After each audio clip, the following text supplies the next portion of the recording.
Time.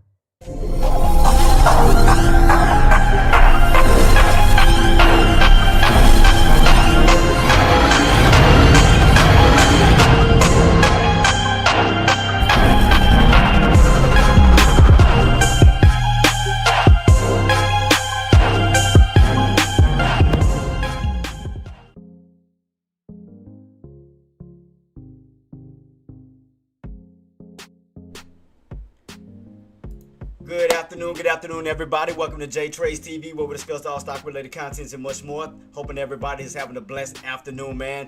Let's go ahead and take a dive into our charts and into the economics and earnings and see what we have right in front of us for today. Again, we didn't have anything major as far as earnings, guys, so really nothing to worry about. Just a small little few retail companies here and there. Nothing major like as far as Tesla, Apple, Amazon, Nvidia, none of the the major stocks. But when they do come out, I will keep you guys updated on that. And also, we do have the FOMC meeting that should be next week. I will post that as well.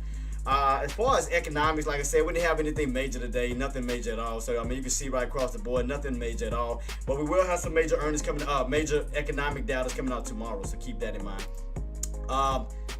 One more thing. I know I was talking to Nadia about CRWV. I was telling her that buyers were stepping back in. We did this morning from 75. Got that run all the way on up towards that 82.72 level and then right back on down. But we did, buyers have stepped in finally on CRWV, guys. Went from out of this choppy range, the sideways movement, to now breaking back up towards these areas of between the 80s and high 70 levels. So buyers have stepped right back in, and we'll go over CRWV as well on that. But I did alert her on my Discord, letting her know that we were, getting that nice little move back up towards the upside. I thought I took a screenshot of that. Where did I take a screenshot to let her know that that CRWV was moving back in? Close it out. Yeah, right here. I said buyers are finally stepping back into CRWV. That was right before the breakout, guys. That was right before the breakout, so I did alert her to let her know. You can see right here, right before we got that push up towards that 82.72. I did alert on that one, and as you can see off that picture, not this one, but my other one, we did push up towards 82.50. But yeah, so far, we're definitely getting some nice movement so far. We are kind of like in a little range still. We know that a lot of longs caught some downside trying to hold this play. We did get rejected around that almost around 82.50-ish level. Got that little dump right back on down towards around that 80.44 down to 680. Wound up getting that little rebound right back on up, right back above 680.40 for that nice little move back up to the upside. Did catch it, like I said at the beginning, a few little choppiness, kind of like in this little range, back and forth range early this morning. Ran on up as high as, again, around the 683.60, 683.50s. Got that nice little dump right back on down. So not a lot of traders got caught in that little this little area here, but then we wound up rebounding after 12 o'clock, right around in this little level. So guys, what are you looking at as far as right now? We got Microsoft still holding towards the upside. Apple, we definitely want to get that break back above the 287.10 level for that possible push back up towards 288. But that's really all I see as of now. I know we're still trying to get this break back above 83 on SPY. We ran up to it, but we got rejected and came right back on down. Now the range that I did have this morning that I was alerting Austin them about. Let me go back to that picture as well. This was the range that I was talking about this morning that we were in on SPY before we opened. Right about. Let me go back. I hate when this thing does this.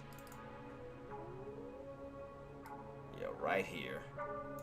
So this morning I showed the range on SPY that we were in from yesterday into today, from pre-market going into intraday. I did tell her, said around, let me see, that was this morning. Yeah, as I said, as of now, SPY is setting up for the test.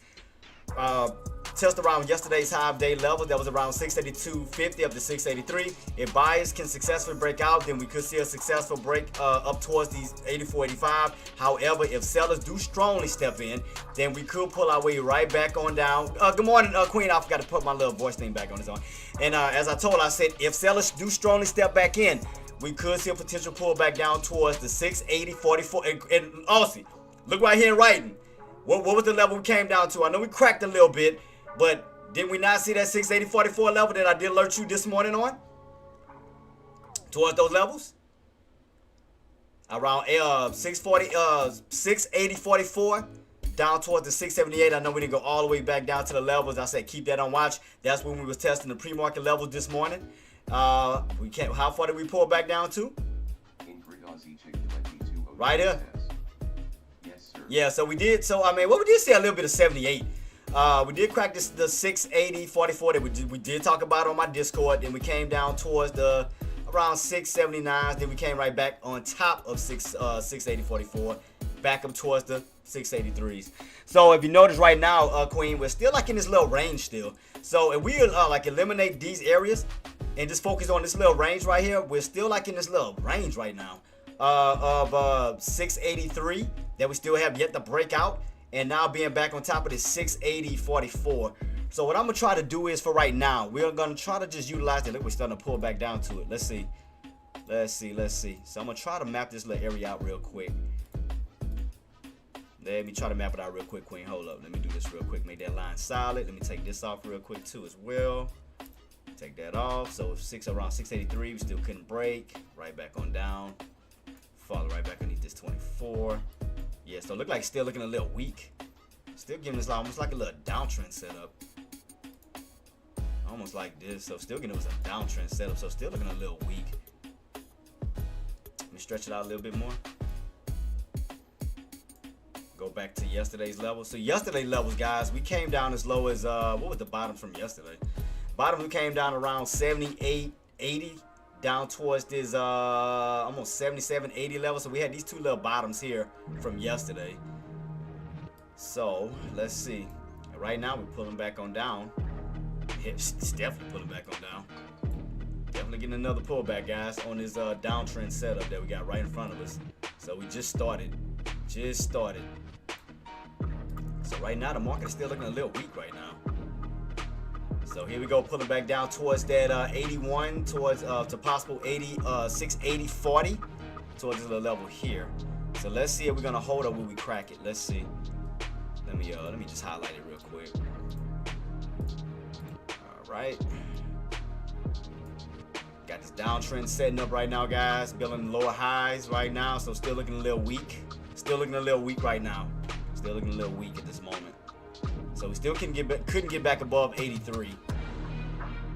Let me move this price point up. Because I know that was pre-market. I think that was 82. I'm gonna say 82.50. Was that 82.50? Yep, right at 82.50. Yep, 82.50. Right back on down. So it seems like we're starting to build lower highs now. It's like we can't get back up to these high key levels anymore. We already lost 86, lost 84. Now we battling underneath 82. You notice the prices are declining. So we're gonna definitely keep this on watch. But right now, I mean, the market is still looking a little bearish still. So you got 1 point here, second point here. Now in this descending wedge level. Let me see if I can try to prop this up. I'm gonna move this down all the way down to the very bottoms. Down to the very bottoms right here, and let me make a duplicate copy around the area I had before. That was 80.44, correct? Should be 80.44. Right, 80.44. So I'm just trying to get the range set up, guys. I'm just trying to put us in the correct range at this moment. So let's see. So we know where the bottoms is as of now. We got these two specific areas right around here, and we're still getting a nice deep pullback right now. Nice deep pullback at this time. About to be pulling back down right towards that 80.44, down to these bottoms. So the question is, will buyers hold or will we get a further sell-off? So we cracked these levels. The next level on down is 78 down to that 77, and that's from yesterday's bottoms. We go back, like I said, yesterday, right here, pre-markets, we held right around this. If we round it up, we might as well say 687. I'm sorry, 678. 678, that was pre-market, and then intraday was around 687, 678, 90, 80 up towards that 679. So these two specific areas right here. So let's see what we get. So right now we are testing around at 80.40. Testing around 80.40. We crack 80.40, we're coming on down to this next level here. That's these intraday bottoms. We crack that, then we're going down to yesterday bottoms. So that means the sell-off is going to continue. That means, especially if you lose 680, you're back in the 670s. So if the buyers can't stay above 680s, we're going right back into the 670s. So that means that buyers have lost control of 680. Buyers have lost control of 680. So right now, guys, still in this descending wedge, this downtrend setup that we still have right in front of us. Still got this nice descending wedge right in front of us. So here we go, guys, testing that 680.44 we just talked about. From that key level back down to these intraday bottoms right around the 680, and then from that level we got yesterday's bottoms. So let's see where we go, guys. Let's see where we go from here. But right now we definitely still have a downtrend setup going on. Lower highs are building. Got a descending wedge right in front of us. So the last key level before we go to yesterday's bottoms is this level here, right around 680. So keep it on watch, keep it on watch, keep it on watch. I mean, if you got in around the 82.50, I mean, you're looking good on the downside. 82.50 on down towards the 680s. So I mean, still looking decent for that nice reversal. Couldn't stay above 82.50. Reverse right back on down towards this 80.44 that we just talked about. 80.44 level. Crack that level, going back down to these intraday bottoms right here. So keep this on watch. Let's see. Are we gonna get this continuation flush? Can we go for a third red candle? Oh, doing good, Queen. Appreciate you. Thanks so much for asking. Here we go, guys. Second counter down, second counter down, second counter down. So could we go for 3 red candles down? Let's see. Can we go for a 3 red candle down? Let's see how we're gonna close. Let's see how this candle gonna close out. We got how many minutes left on this one? 1 minute. 1 minute. 1 minute. So the question is, can we stay above? Will we stay below this 80.44, or will we hold this level? Let's see. Can we hold it, or will we stay below it? If we stay below it, that means that level's gonna turn back to resistance. We got about 30 seconds. 30 seconds, guys. 30 seconds. 30 seconds. Next key level on down is these intraday bottoms here. Intraday bottoms here, and then from that price point, you got yesterday's bottoms and pre-market bottoms.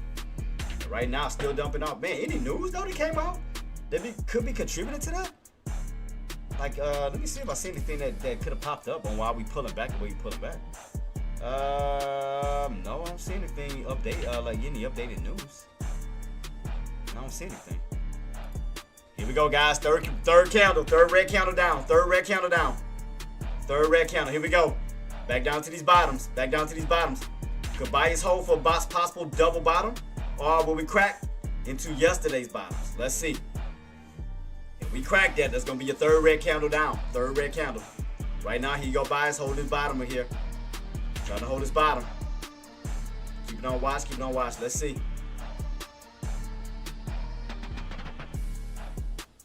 Still looking a little bearish. I mean, still looking bearish overall, though. I mean, even though we bouncing back up, I mean, still looking bearish. Still looking hella bearish. We'll see, though. We'll keep it on watch. So far, double bottoms at this time. Holding at this moment. As long as this candle can stay on top, this floor is going to hold as of now till we crack underneath that price point. So let's see. Got about 5 minutes till this candle close out. New candle in. Let's see. Can these buys get that push back up? What level do we need to get back on top? We need to get back above 81. Right around this 81-ish level. So let's see where we go, guys. Let's see where we go. So right now it's kind of like you're in a little range, right? Between this area here up to 81. So let's see. Let's see. Seeing a little bit of buying volume coming in. A little bit. But we had way more selling volume. Let's see. Oh, let me scroll it up 2 seconds. Y'all can see the other stocks. I do apologize about that. I'm sorry about that. I know y'all looking at other stocks too besides SPY. My apologies.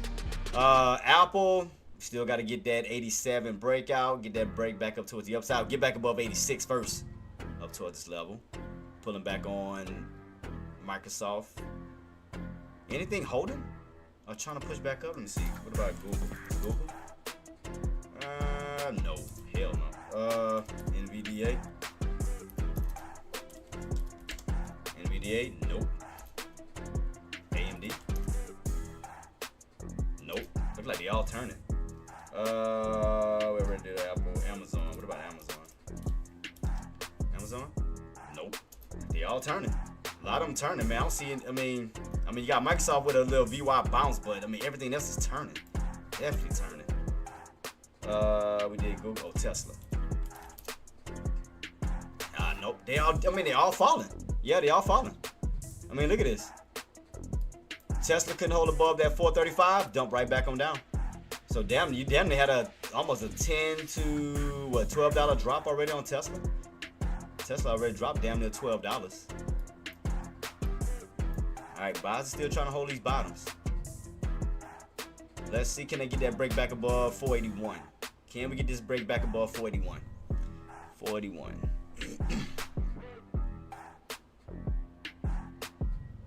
I mean 41. I'm sorry, 681. Man, these numbers all over the place. I'm so sorry. 681. My apologies. 681. Because I see fours down here, fours, and you see so many numbers, man. You kind of get just discombobulated. I do apologize. So right now, 681 is still holding up as resistance, getting up a shadow. Let's see what we got left on this candle. Got about 2 minutes. 2 minutes. So we ran up. We tried to get this bounce right back up towards 82.50. Couldn't get that break. Right back on down.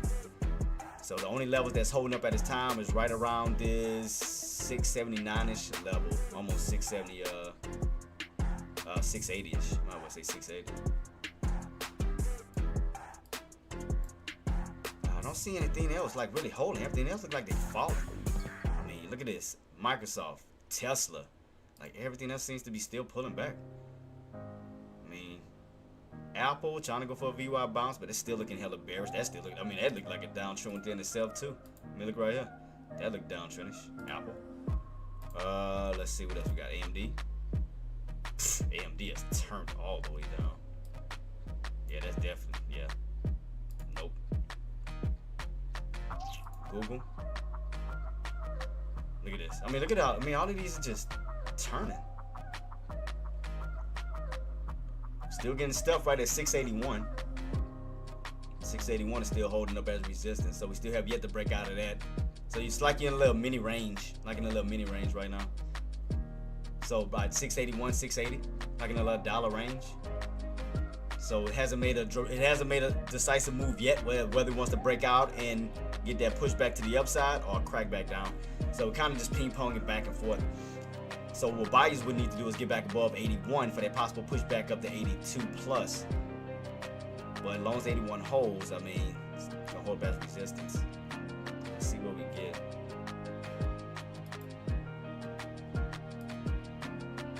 Yeah, I mean, it was pretty choppy. I mean, it was kind of tough to kind of read it. I mean, the key area that we were talking about this morning was I know a lot of them was anticipating that 684 push, but the area that I also called out was 8350, because I know 8350 was a key level that we needed to stay on top of to get that push up to 84. But 8350 couldn't hold. We got rejected at 8350 and then right back on down. Then you ran up to 8250, got rejected, right back on down.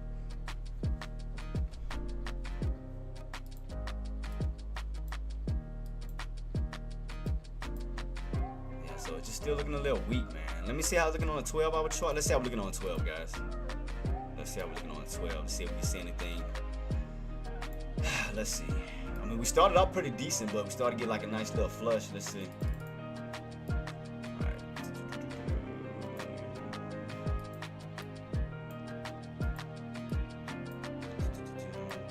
Yeah, it's like we couldn't stay above that 83. Couldn't stay above 83.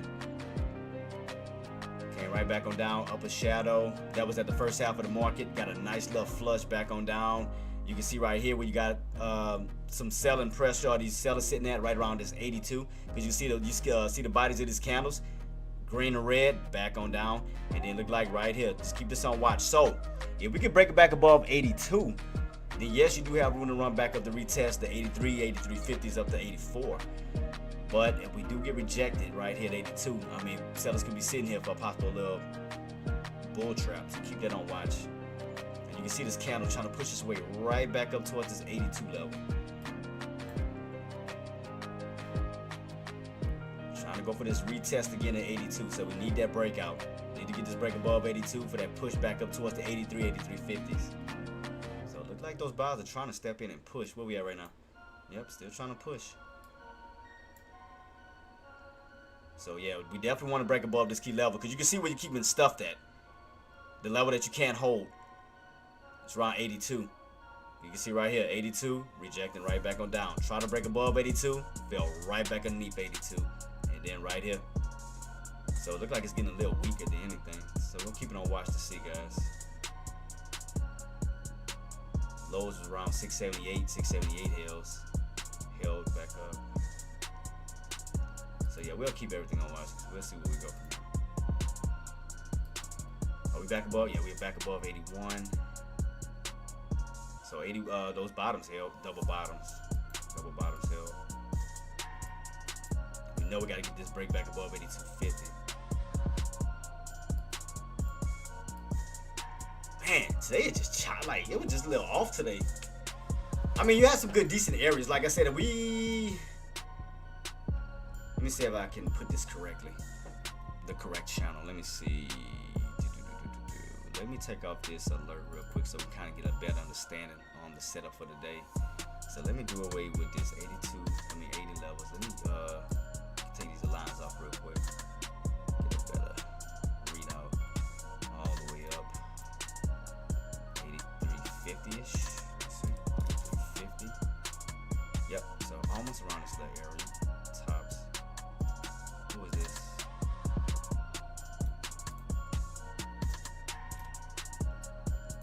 Let's round up to 60. Put this in red. Alright. So this is the range that we're in as of now. This is the range. See where the overall tops is, and you see where the bottoms are. So you can see right here, right around the 680 bottoms that we have yet to crack, and then right around this 83.60-ish level here. So we're kind of like in this little range. It's an ugly range, but I mean, you work with what you got. So let's see.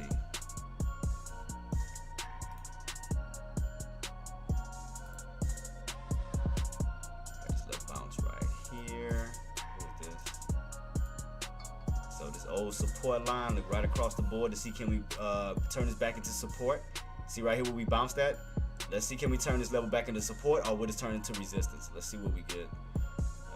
What was this? 81.20? 81.20. Right around 81.20. So right here, guys, all I'm doing is watching this this low support area here. Now that we're underneath it, just going right across the board to see if it's gonna go from support into resistance. See? Almost that same key level, see? Support, turn into resistance. So all I'm doing is watching that key level to see.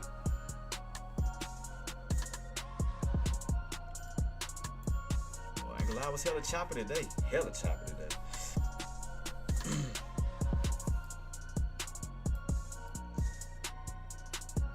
It's almost like you had to play the exact tops and the exact bottoms. That's basically what you had to do. Other than that, you're gonna be like in these little choppy ranges.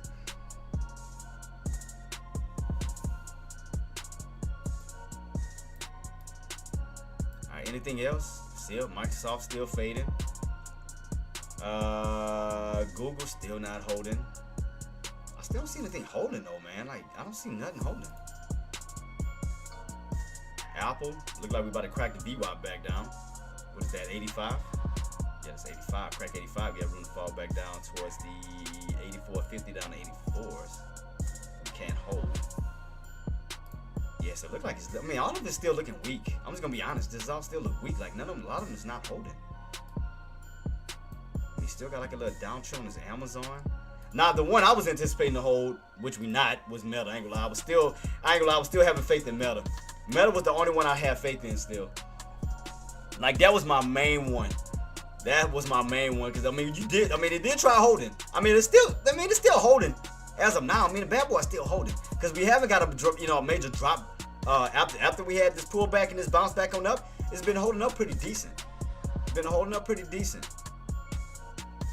I still think, to me, I'm still think that Meta has a lot of room there to take the run. I'm not going to even lie to you. I'm not going to even doubt this trade. I doubt this stock. I still think that Meta still has room to run up towards that 60. I still think that bad boy has room to run. I'm not going to even give up on Meta. I think Meta still has it. Still has that juice. I think Meta has it, guys. Let me see. What is that? 46-ish? Right around, yeah, 46. Got back above 40. So, yeah, we get this break above 46. Up towards 48 to 50. Because to me, those targeted areas for Meta is going to be around. I still think that bad boy can run up to 60. Because, right now, the 640s is still holding. They tried cracking it multiple times today, but 640 reclaimed. Back on top of 640, now up towards 646. So I still think that Meta still has a lot of room left in that tank to run. I'm going to just be honest with you. I still think Meta has a lot of room to run to the upside.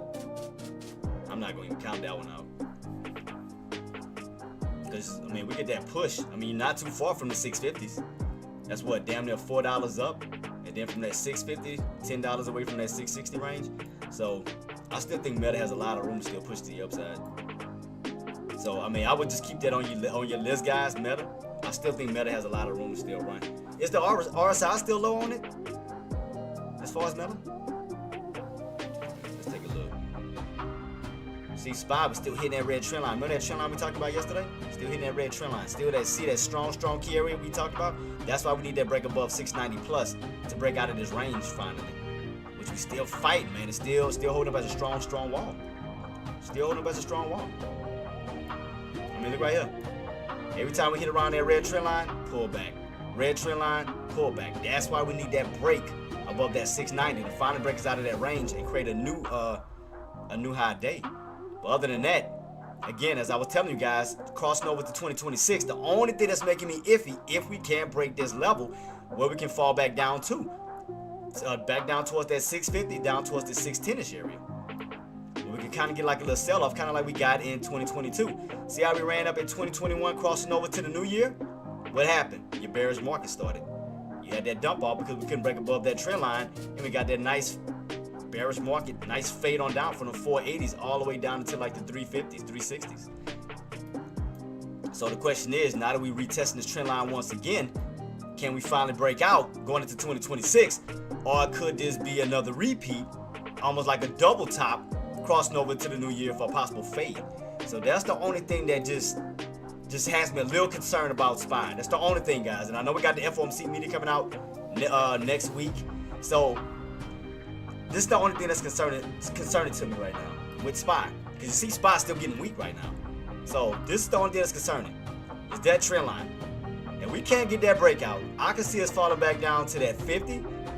Back down to this old breakout level right here. This old breakout level, 610, when you fell, went right back on up, broke above 610, and ran all the way up towards 690. But if y'all notice, we haven't came back down to retest 610 yet. We just been going up, and we haven't pulled back down to retest. Now, we did it for the 480, as I told you guys before. We pulled back down to 480, from 610 to 480, got a nice bounce back up to the upside, created a new breakout area. But we haven't pulled back down to 610 on the from the upside back down to the downside for possible test and a possible that situation. It's kind of like we just still kind of floating right at this level here. See, that's the only thing that's just making me iffy. It's like you keep getting stuffed right here over and over, and look right here, you got upper shadow. See that? That's the only thing that's making me iffy with SPY right now. Look very close. Look, we can't stay above that trend line. We keep getting stuffed right here. So the only thing, that's the only thing that's making me iffy with this.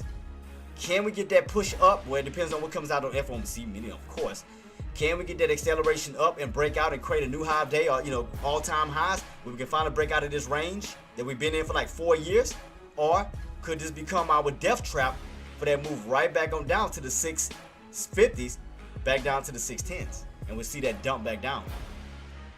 Okay, let me ask you guys this. What do you guys think? Because it's not just about me. What do you guys think? What do you guys think we can get? Do you think we can get enough buyers to give us that break finally above this upside? Above this price point up towards the 700s? Or do you think this is going to be the end? What do you guys think? Do you think this is like the dead end right here? The area that we having trouble breaking? Over and over and over and over and over again, right across the board? Or do you think we will eventually get that breakout to the upside? So what do you guys think? I want to ask you guys this for your opinion. What you guys think? What do you think?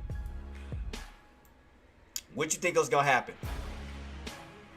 We had a nice push up to it last week. We had these bottoms and wound up from the, what was it, 660s? Had a nice run on up, almost a $20 runner, back up to a 680.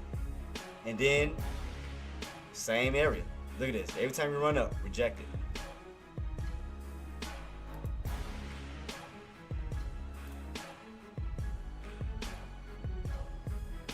What's my thing on? Why I can't hear the voice thing? My thing is on. Yeah, see, that's the only thing, Aussie, that I'm a little afraid of. That's the only thing I'm a little bit afraid of, because we have a lot of room to fall back down to the 50 SMA. See that?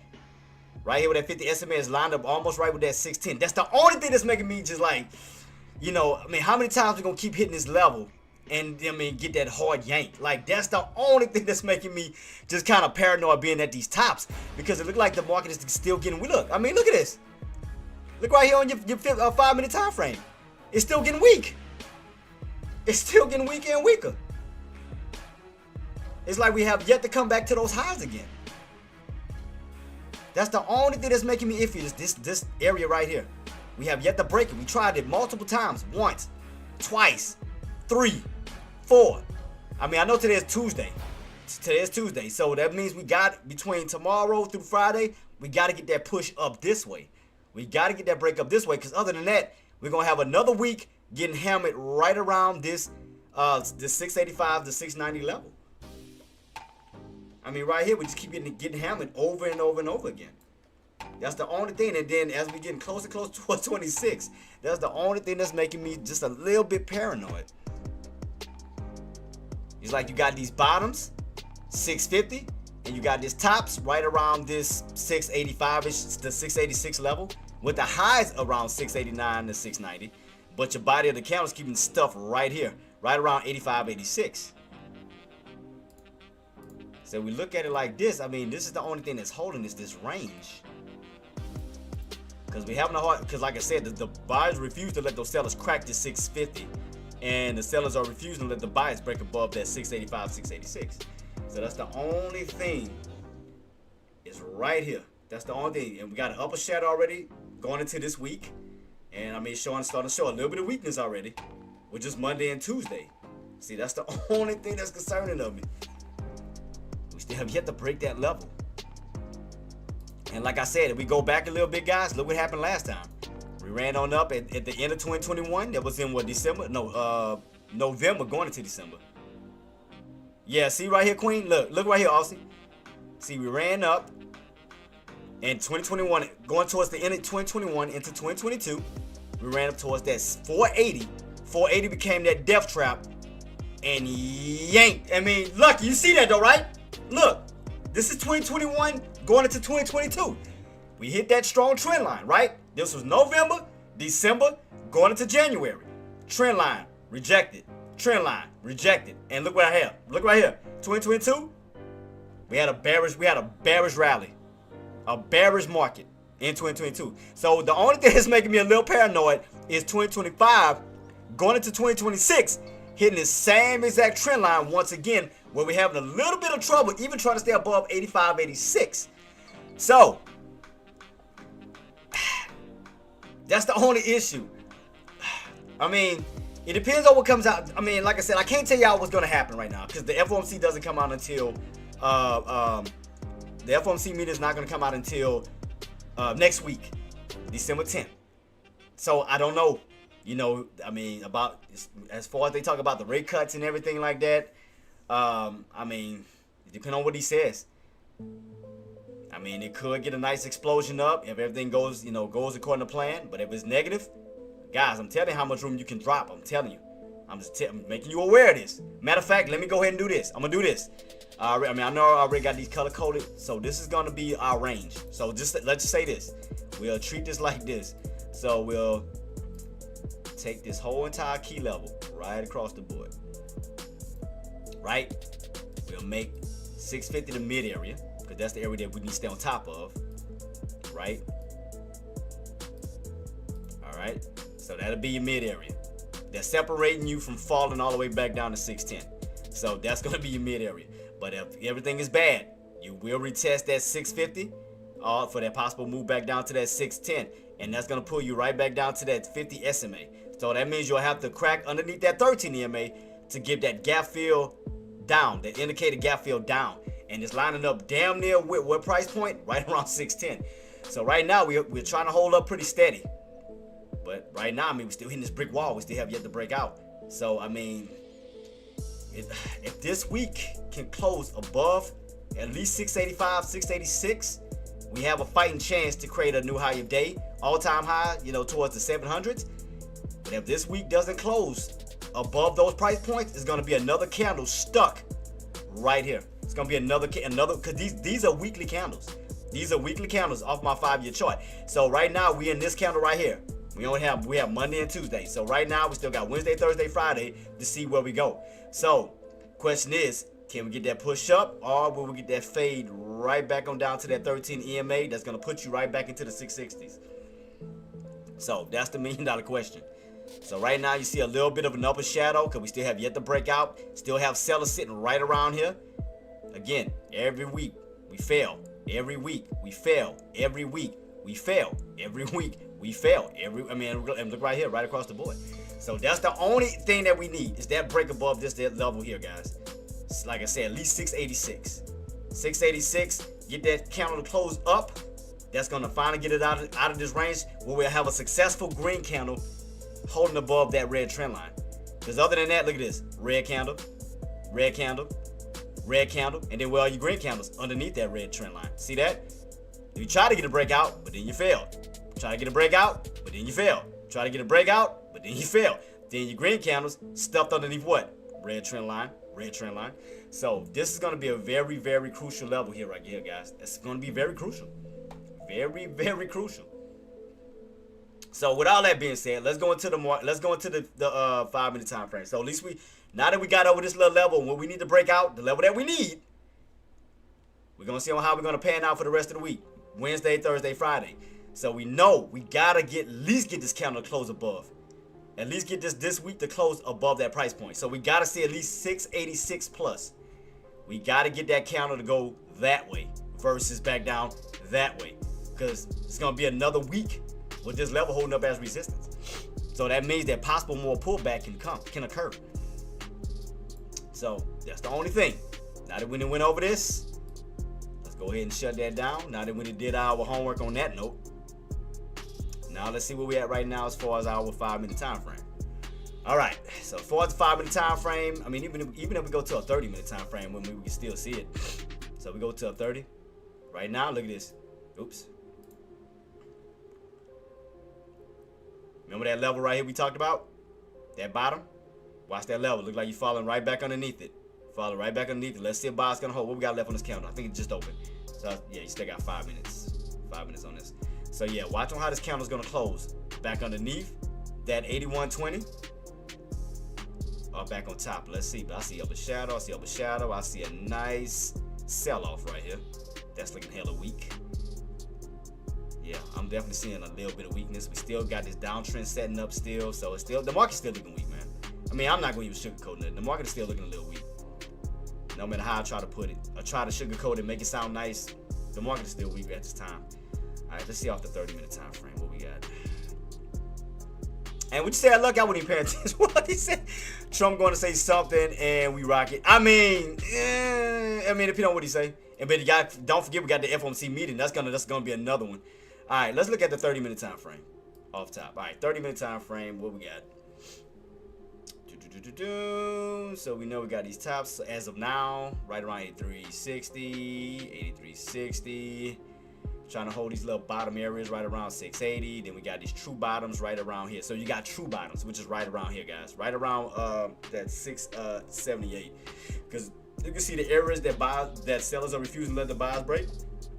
And you can see the levels that buyers are refusing to let the sellers break.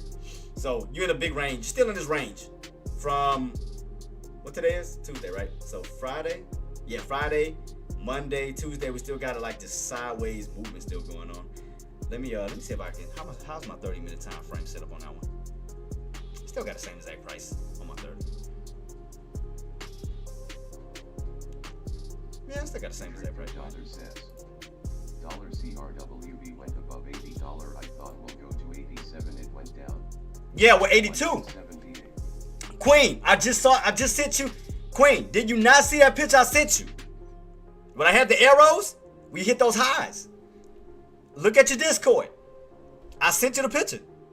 We hit that target level. That was a targeted level. That's where buys were trying to go. I'll bring it back up. Let me say this under my new. I'll put this at the new 30. Let me erase the old one. Let me erase the old 30 and reutilize this one for the new 30. All right, 30. Because I want to keep the same range. I want to keep the same setup. All right, so right now I don't need the downtrend on my 30-minute time frame. So let me just see. So right now we're just looking at this range, guys. We're looking at this range. Range. So let's go ahead and mark this off for green. So that's where our true bottoms are located. All right, mark that off for green. I don't need all that extra crap. Let's take all that off. All right, and we're trying to stay on top of this little area here. I'm gonna put that yellow right about here. Then on tops that we cannot break out at this time. So right here between Friday, Monday, Tuesday, we're still in the same exact range, guys. Still in kind of same exact range. True bottoms, true tops. So we know for longs, we know what we need to break to get to the upside. So we got to get above that 83, 60, 84 level to get back in this range here. So you can clearly see what's stopping you or preventing you from going back up right here. So we know what we need to break in order to see more upside. Puts, we know what we need to crack to see more downside. So right here, we're in this range back and forth. Again, true tops, true bottoms, and this is kind of like your little pivot, like your little mid-range area that we have right here. I know it's a little bit off, but yeah, kind of got like a little mid-range area, right around this area here. I mean, y'all can clearly see it on a 30-minute time frame. I mean, like I said, from puts and calls, you know what needs to happen. I mean, puts, as long as you hold that key level, yes, you do have, which did fall back down to the downside. I mean, that has held, brick wall. Calls, you already know what needed to hold on the downside for that possible move right back on up. So you can clearly see that, clear as day. So right now we're kind of like in this little centered area right now. So we haven't fell all the way back down to the true bottoms, and we haven't went all the way back up to those true tops. So right now, based off the 30-minute time frame, we're back underneath the, what is that, 8120? So back underneath 8120. So we got to get back above 8120 to get that push back to the upside. So that's holding up as resistance in a way, because you do have an upper shadow on your 30-minute time frame. Have an upper shadow and it's kind of holding up as resistance. So yeah, still not a new 30-minute time frame. New 30-minute candle. I'm sorry, new 30-minute candle. So, right now it's still looking weak. It's still just looking a little weak to me. If we want to see upside, we want to definitely get back above this 8120. And the main thing that we definitely want to get back above is 84. Break out of this range. We want to break out of this dang range so we can see more upside. So this is what we have right now on the 30-minute time frame right in front of us. So we have this and this. Like I said, we tried the two bottoms here. Double bottom.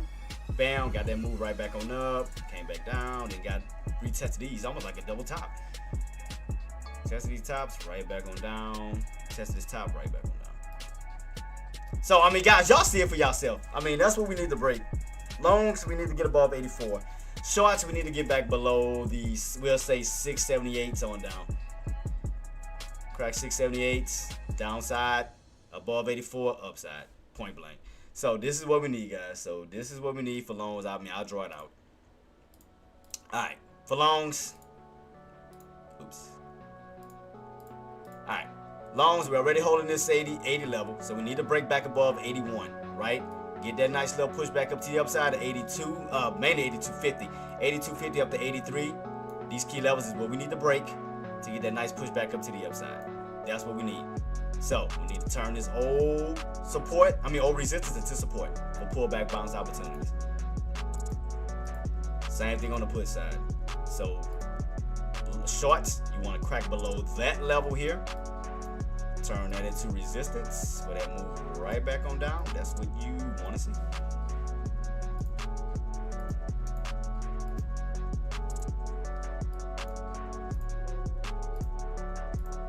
So how we looking? Still fighting this 81? Let's see. Let me go back to the 5 real quick. So I mean, now that we're on the 30-minute time frame, we see the range. We see the range that we got in since what, last week? From Wednesday, Thursday, Friday, Monday, Tuesday. So we still kind of just back and forth range.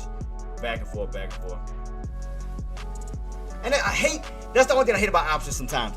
Options have the best damn entries. After hours and pre-market have the best damn entries, but they never set up like you want to, like damn near in the intraday. That's the only thing I hate about this sometimes. Because I mean, look at these bottoms.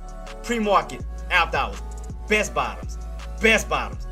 I mean, we got the tops today, though. Finally got the tops. I mean, that's good. But these bottoms was a good, nice long back to the upside. I like that, but I hate that sometimes that your best entries or good setups be like in after hours and pre-market. It's the only thing that get on my nerves sometimes. But the intraday, we did go all the way back up to these tops, though, and then right back on down. So you double topped here and double bottom here. So where are we going from here? I mean, right now, like I said, the main thing that buyers want to stay on top of is 680.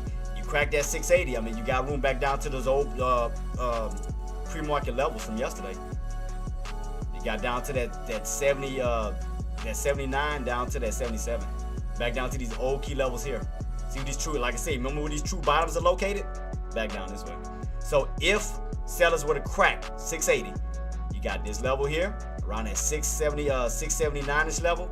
Then we bounced the pre-market, and then you got yesterday's levels. See, look right here. Pre-market bottoms today, intraday bottoms yesterday. Look at that. See this? Same area. See that? Same exact areas. So those are the levels that we need to take out if we want to see more downside. So yeah. All right, let's go back to the 5. Let's go back to the 5. All right, 5 minutes. All right, back on the 5. Back on the 5. So where we at right now? Back on the 5. Underneath that 81.20. Back on the 5. Go back to 5. To the 5. All right. Cool. Pull it back up. And now that we done broke everything down, guys, so we know what we need if we want to see upside. So right now the market is fading. Slow fade on down. I mean, look at this. Sellers are trying to take out that 680. So we take out, if those sellers take out 680, you already know what's next. I mean, you fall right back into the 70s. You fall right back into the 70s. I mean, could we pull back down to yesterday's lows? There's a possibility. I mean, look right here. Yesterday's lows. Remember after we had that gap down? Right around that 677, 82-ish level. Back on up. Look at this. Bottoms. And then intraday levels right around that 687, 678, 80. So those are your two next bottoms coming in. If we get that crack underneath 80, that's going to be the next level that those sellers are going for. Right here at my lines right here, guys. That's going to be the next level that they're going for. So watch right here. If they can successfully crack 680, they coming down for these.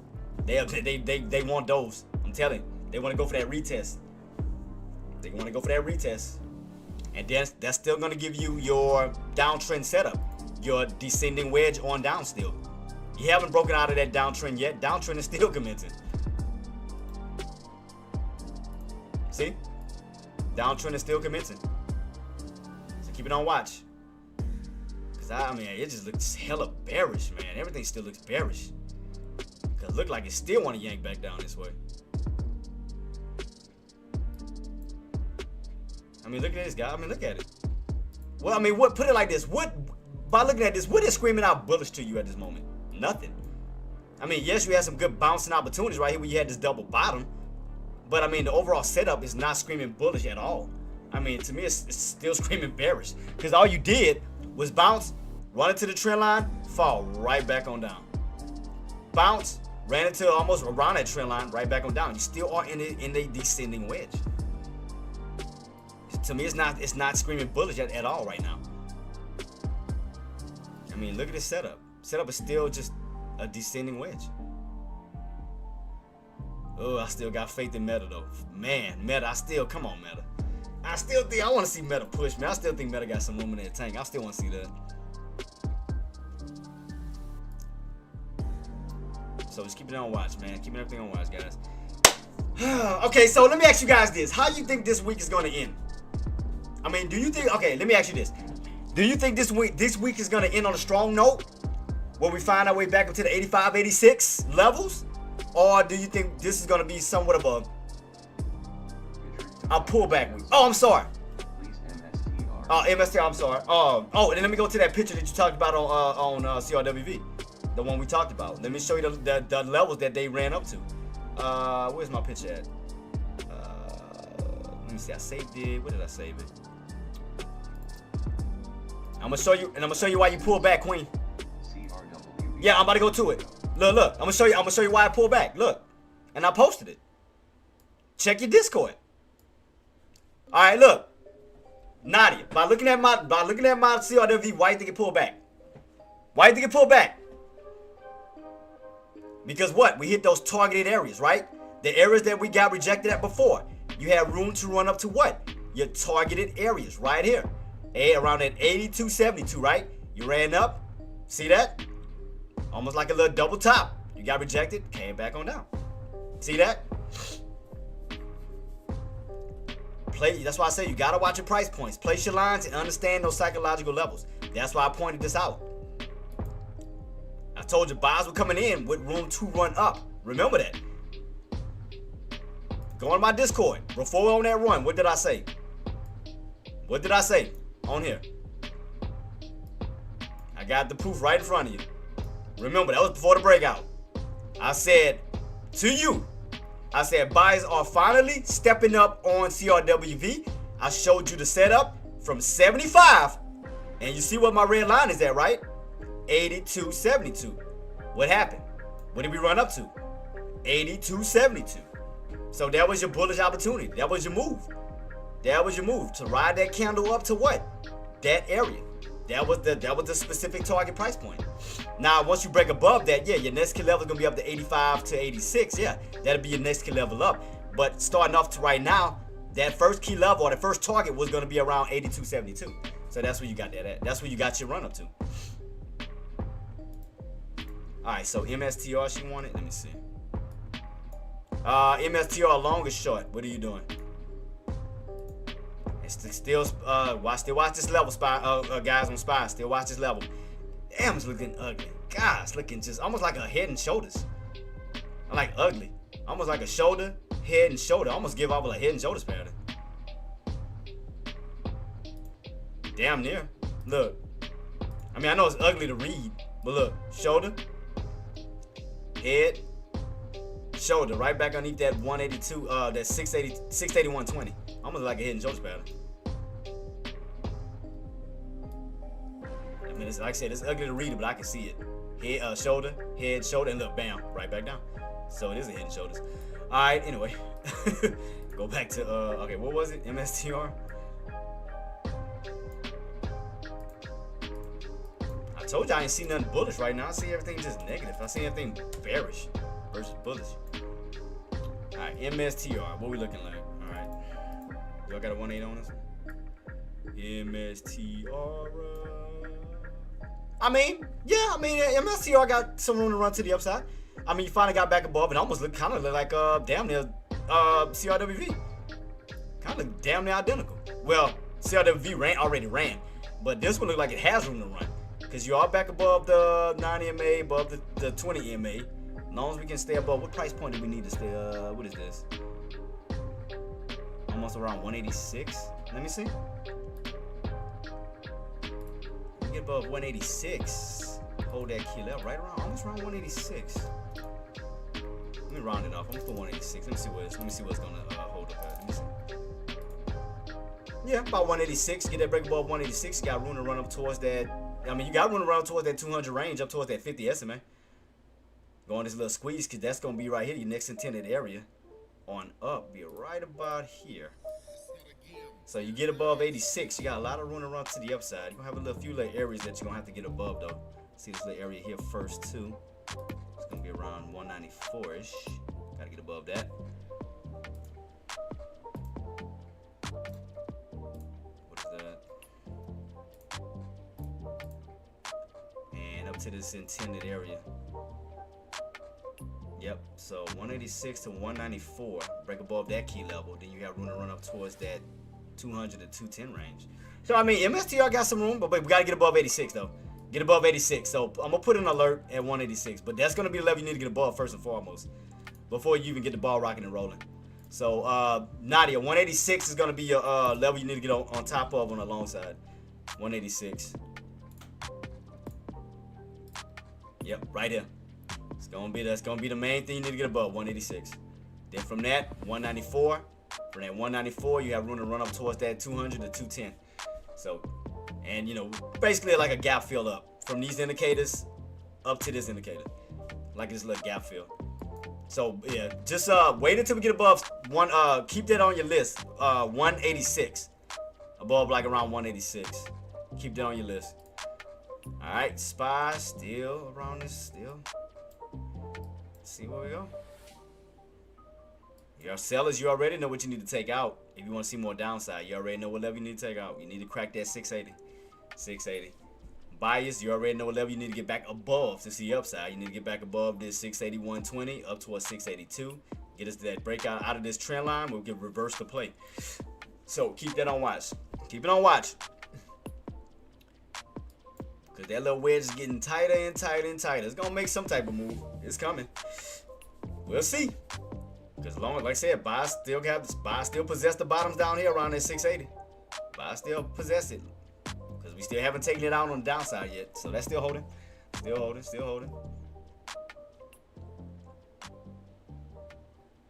So yeah, get above 82. I mean, that definitely get us back above the VWAP and definitely break us out of this downtrend. So yeah, 82. Definitely get that break above 82 level. If we want, if we want to see a reversal. Oh, Meta, come on, Meta, let me down. Put them back a little bit. They all just looking weak right now. Man, ain't nothing holding. Oh yeah, I mean even the top gain is looking weak.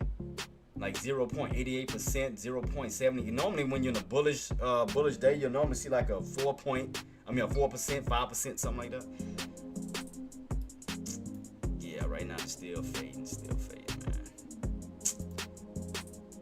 man. Anything else, guys? Any other stocks? Any other blue chips or whatever the case may be? When it went over, we went over at MSTR for Nadia.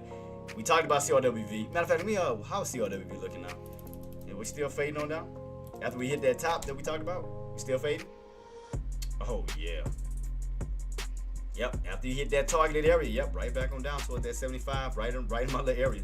Oh, yeah, we were in a range. I forgot about that. We were in a range. So will we fall back? If we don't hold it 77.50, can we fall right back in this range again? This was the initial range I had before.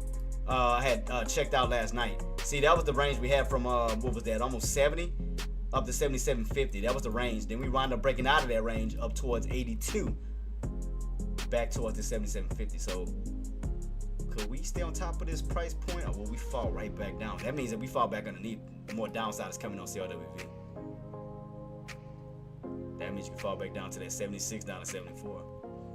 SPY still looking downtrendish. That bad boy look like it's cupping a little bit. I mean, I already know what the seller's trying to go for. They're trying to go for that 680. But just keep it on watch to see where we go, guys. We'll see. I mean, all you're doing is getting a downtrend. Just a slow downtrend. Lower highs still building. Like I said, the only thing that's saving this play is this 680. Because you still have yet to crack it. It's the only thing saving this play at this time. But if they crack 680, you're going back down to those old low areas from yesterday. Low key areas from yesterday. And as I stated, for those who didn't see it, right here, we'll be pulling back down to that intraday bottom from yesterday. And then those pre-market bottoms from yesterday. That'll be your next level. We do crack 680. So 680 on down to these bad boys.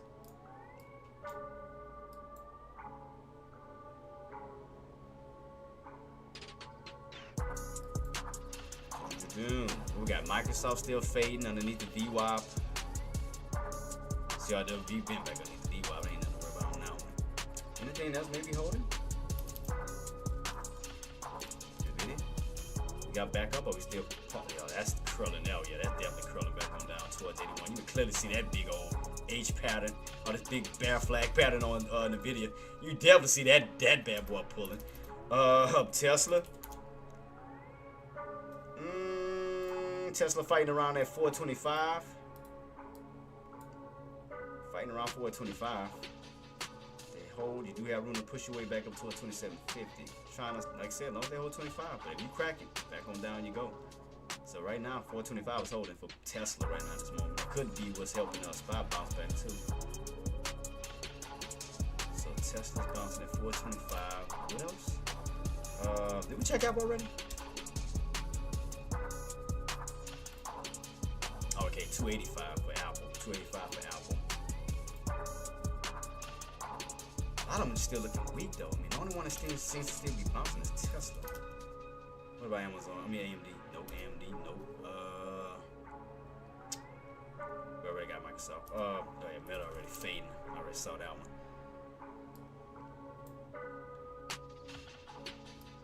I just still think Meta got. I mean, oh, that's why I need to check the RSI. Is the RSI still low on Meta? And look at that, still got this little shadow on SPY. Let me see. Meta. What's the RSI on that? Yeah, look at that, still over, like still low. With room to run up. I mean, I'm talking about this is Meta.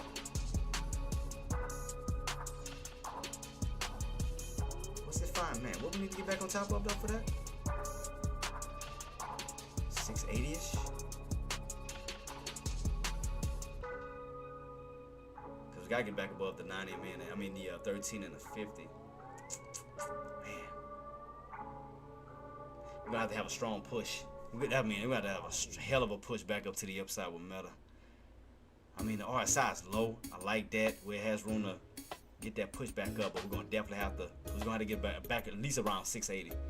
You can see right here with 680 held, and we had that nice bounce back up. So we got to get above these key levels on Meta. So 660 to 680 for sure. I'm gonna keep it on watch. We'll see. But like I said, we just watching this level on SPY, man. That we need that 86. We going the wrong way right now. We ain't nowhere near those highs. We back down towards the 680s. We got to go back up. We got to get it back above 82, 84, up to 86. We got to get that reversal. Because we don't want to fall out of 680. You don't want to fall out of 680. Because that just means more downside is coming.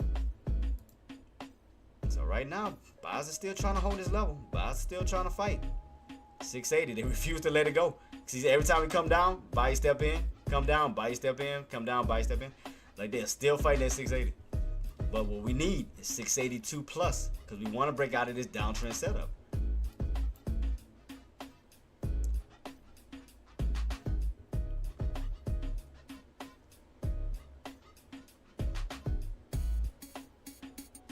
It's going to be a crazy, man, it's going to be a crazy December. This is going to be crazy. Because not knowing what's going to be said on the FOMC meeting. I mean, then we already looked at the 5-year chart. We're already hitting that strong trend line. So it was like, this is going to be crazy. This is going to be crazy. So, guys, what you guys think? What you guys think? As we cross over to 2026, do you think we're going to see a repeat of 2022?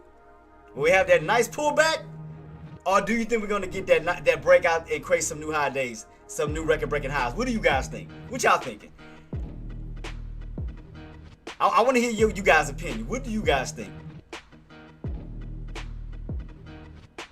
I mean, what y'all think? What y'all think?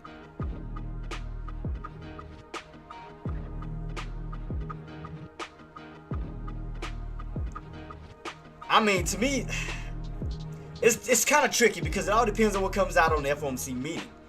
Because it could be good, it could be bad, you know, especially the talks of the rate cuts. See, that's the only thing. This is gonna be the only tricky thing. Got the FOMC meeting, because, man, and that's the crazy part. It's like what to do as of now until the FOMC meeting. That's the thing. What to do till then. That's the only. Well, what data we got coming out tomorrow? We should have some data coming out tomorrow. Let me take a look at what's the data coming out? They got delayed. Industrial product got delayed. The only thing we got is a PMI composite 945, and then we got the ISM services at 10, and then crude oil inventories at 10:30.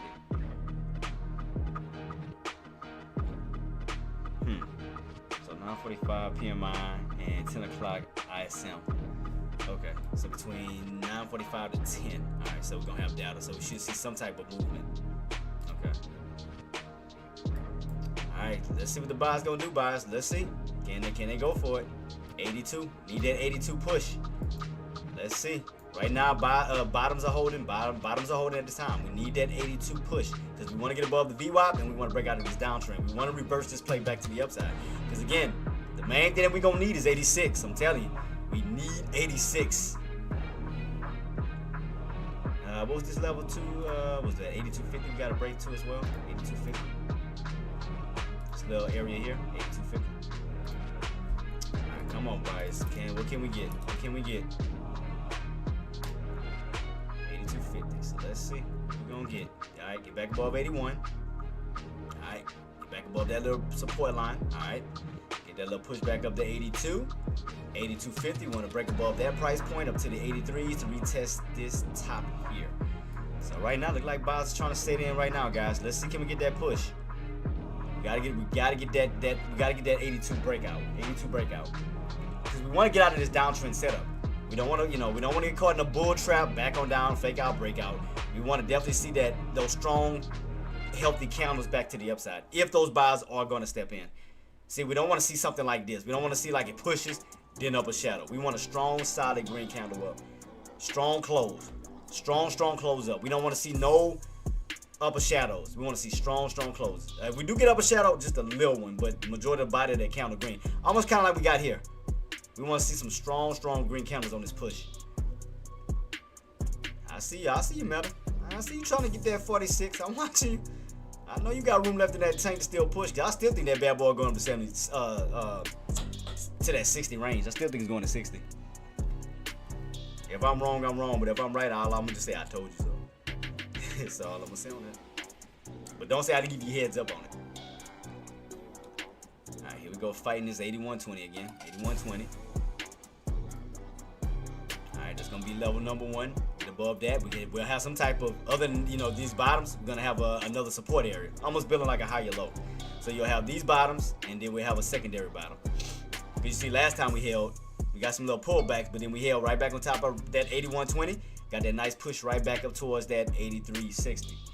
So that's why we need that level. We need to turn this right back into support. So where we at right now? 8119, 8180. What we got left on this counter? 1 minute, huh? Oh shit, we got 20 seconds. 20 seconds. So we at least want to close at least on top of that 8120. 8120, 8120. Okay, 23, 23. We got 9 seconds. 24. 26. We're gonna be staying on top of it. Cool. We might gap up. Should we see a gap up then? Should gap up on top of right now. Bam. There you go. All right. So you got to gap up right now. All right. Gap up right on top of 8120. All right. Cool. So we got a secondary floor. All right. Cool. So we went from the 80s now to this 81. Turn this back to support. Let's see. All right. Gotta hold it. Gotta hold it. Hold it. We should be able to hold it. Should be able to hold it because you done gapped up on top of it. So let's see if we're gonna create some pullback failures now. And sellers try to take it out, push it right back up. Let's see. Do we have enough buying strength to create these bad traps? Let's see. Because this should be a pullback failure level if those buyers are willing to hold. Kind of like what we got right here. Pullback failure. Pullback failure. And those buyers came in right at 8120 and push it right back on up. So see what I mean? Bam. There you go. There it is. So let's see. Should be holding on top of that level. What's next? We have to get back on top of the VWAP, but we got to get back on top of 82. Come on. Let's see, do we have enough buying strength? Come on, buyers. Come on, buyers. Come on, buyers.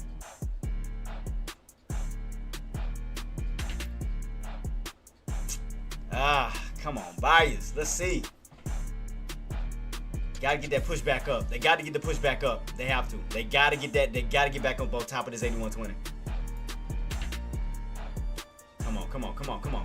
Push them back up. Push it back up.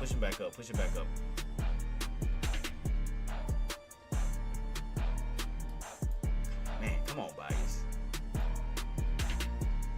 See a little bit of a little shadow. So I see a little bit of buying pressure, but we got to get this body back on top. We got to get back on top. Man, do we have enough buyers to push or to hold? Like, man.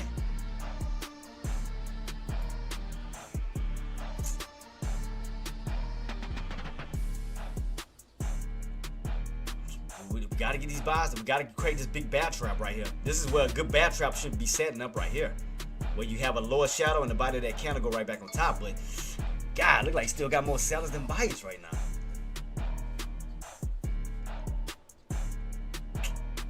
That would have been a key level. One of the key levels get back up, but man, look like we still got more sellers right now. Damn, man, yeah, we look like we still got more sellers than buyers. This is crazy. Look at that, they still pulling. Got about 3 minutes left. Damn. We don't have enough buyers, man. We don't have enough buyers. Pulling right back underneath that level that we need to stay on top of. And you'll need 81. God dang, we don't have enough buyers. We don't have enough buying strength. I mean, we were setting up, but we just don't have the strength to hold it. We have enough buyers to push. Come on, man. Still got Meta still holding. And like I told you guys, don't take your eyes off of Meta. Meta's still creeping. No matter what Spy doing, Meta's still creeping. Look at that, 646. That bad boy's still creeping. Don't take your eyes off of it on Meta. Dang, boy. I mean, like I said, bottom sale just don't have enough buying strength right now. That's I told us what we needed to get us out of this downtrend setup, but man, we don't have enough buyers. Don't have enough buyers. Ghost, what's up, boss? Appreciate you for the follow. Ghost is now following on Twitch. Why am I not hearing my things?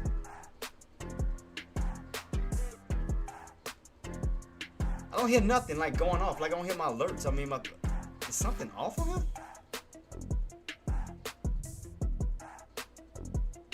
Let me type something. Let me just type something to test. Yeah, I don't hear my little voice thing coming on.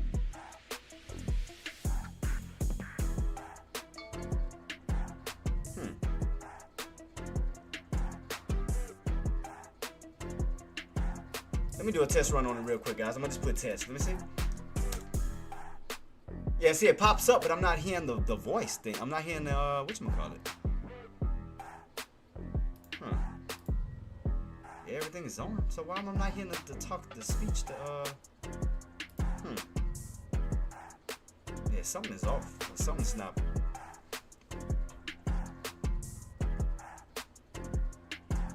I'll check it later. I ain't gonna worry about it right now. Alright, so let's see. Boz still fighting?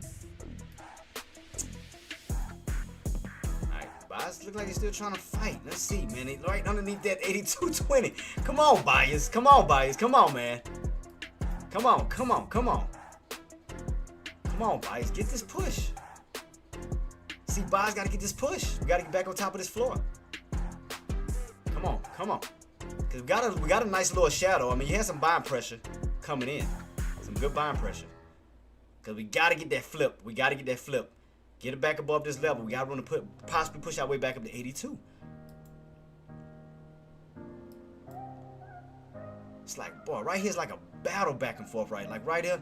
It's like sellers trying to keep them underneath. Buyers are trying to break above it. It's like you got this little key area right here. It's like a back and forth battle. It's a back and forth battle. So, I mean, you can see it clearly where the sellers are trying to stop prevent the buyers from breaking.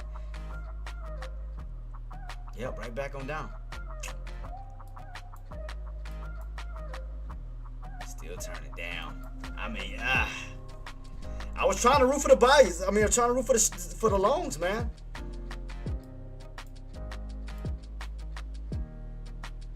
What time it is? 2 o'clock. So we got about an hour to power hour. We just need one strong push. Let's see. Come on, buyers. Here we go again. They got to give us one strong push up. We got to get that strong push up. Get the strong push up, buyers. Come on. We need that one strong push up this way. Can we do it? I'm trying to. I mean, look what I told you, Meta. I told you. Don't sleep on Meta. I told you. 646. Don't sleep on it. I told you that bad boy was still creeping. Meta's still creeping. No matter what Spy's doing, Meta is creeping. I told y'all the potential Meta has. I still think Meta's going to that 60. Oh, there we go. There we go. Now we waking up. Now you waking up. Now you waking up. That's what I'm talking about.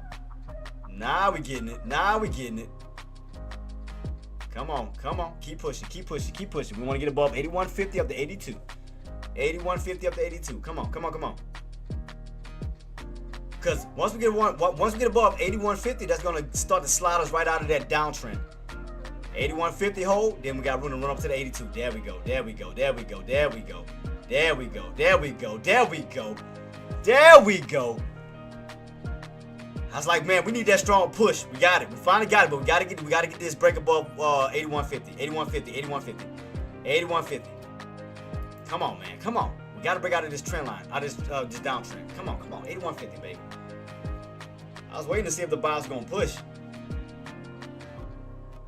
Cause I want to see who's gonna get this reversal. Come on. 81.50. 81.50. Get above 81.50. 81.50. Because like I said, Meta don't give a damn what SPY doing. That bad boy just still doing whatever they want to do. Next key level up. If you are in on Meta, guys, 648. Next key level 648. That's gonna be next on Meta. 648 on Meta. 648. I told you slowly trying to creep towards that 60. It's gonna be number 1 and number 2 will be 50. $2 up from that level. Okay. Alright, bam. So I got 2 alerts set for Meta. 2 alerts. 2 alerts. So if you are in on Meta, your next key level up is gonna be around 48. 48 is gonna be the next key level. Cause what's the overall? How far can we push up on Meta? How high can we go? Based off of this one? Meta. Take a look at Meta real quick. Come on. See when it does this. All right, Meta. All right, 180. I told you. Look. Still, look at all that room you still got to run on Meta. Look at this. Y'all thought I was lying about that? Look at that. Nice indicator crossover. I mean, look at this. You're above all 3 of these indicators with room to go up towards this way. Look how much room you got to run. You get that break above 50. Next key level up is towards that 60. That's where you had this little pullback level here. Then from that level, you got room to run up towards that 80. That's where you had that second. That's where you had this other area. So look how much room you have to run up. 60 to 80. Look at this. Look how much room you got to go towards this way. I told you don't count it out. Don't count Meta out. A lot of room to run to the upside. Ooh, there we go. There go SPY. But I told y'all, damn. There go Meta, baby. Shout out to my Meta traders. Shout out to Meta. Meta.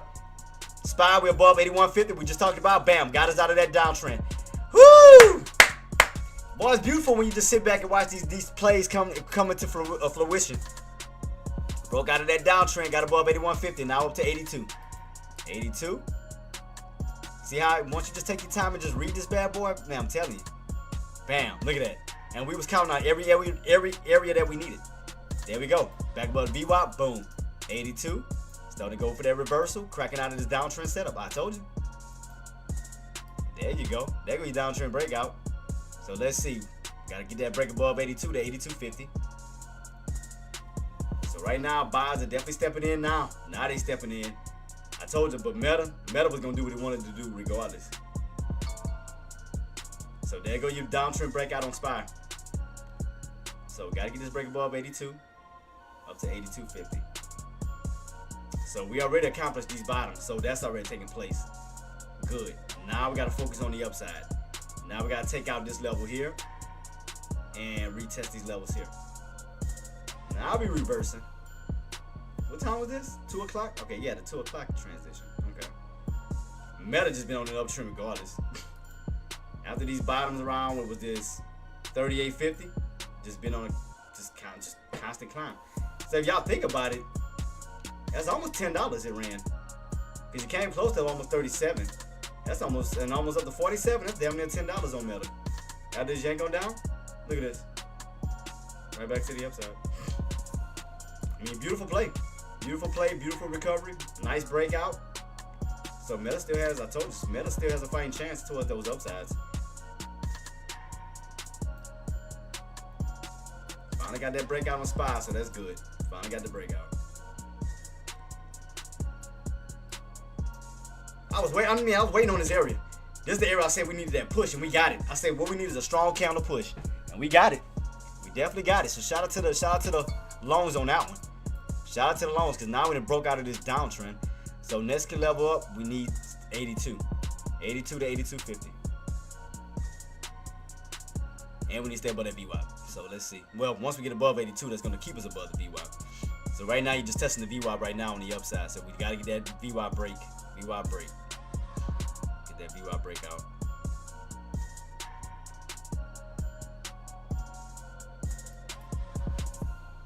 Whew. All right, man. What time it is right now? 2? Okay. 2 o'clock. So I'm trying to work with you guys, because I know a lot of you guys got caught in the choppiness. So I'm trying to just help you with the transition. You know, understand the rotation from sellers to buyers. So I was trying to help a lot of people out of these, just little choppy situation we were in. So now that we done found our way out, started to climb our way back on up, crossing over from the downtrend to a possible uptrend, bearish to bullish. So far so good. So far so good. You got Microsoft picking up a little bit of steam up towards only what, $1 push. Picking up a little bit of steam, man. Little bit. But Meta finally got that crossover. Finally got that transition, guys. Here we go. Finally got that transition. So took us about 2 o'clock to get it.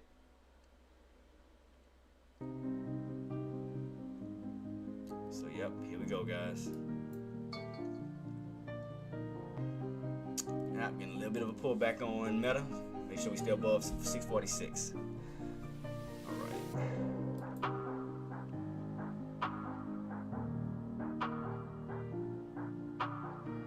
So what are you guys looking at as of now? Did you play the SPY transition, or were you waiting for the breakout? What was y'all doing, guys? Did y'all go in for a trade? As we bounced and get our way back on up towards that 81.20, up towards that 81.50, up to 82. That nice little transition back on out, downtrend breakout.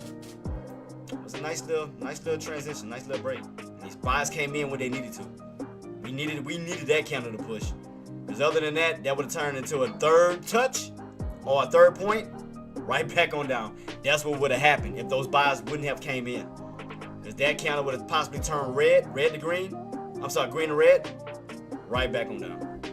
And you would have continued that downtrend or that descending wedge, however you want to look at it, back down to the downside. But they came in at the nick of time, got that nice reversal, broke them out of that downtrend. So now what we want to do now from this point is get that break right above that VWAP.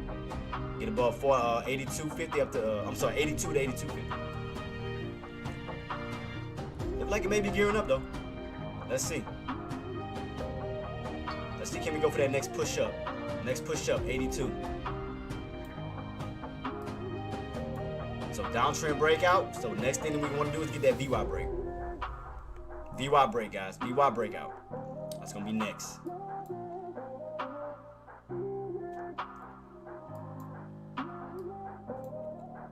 Let's see what these buys gonna do. So far what they get, they gave us the push we needed. Just gotta get that continuation push though. Come on, buyers. Come on. Anything else is still holding right at this time? Let's see. Anything else? Apple. Look, Apple breakout. Look, Apple downtrend breakout. Look at this. Apple downtrend breakout. Trying to get that push right back above 286. What else we got? AMD trying to go for a little bounce back up. Apple has a better setup though. What about Amazon?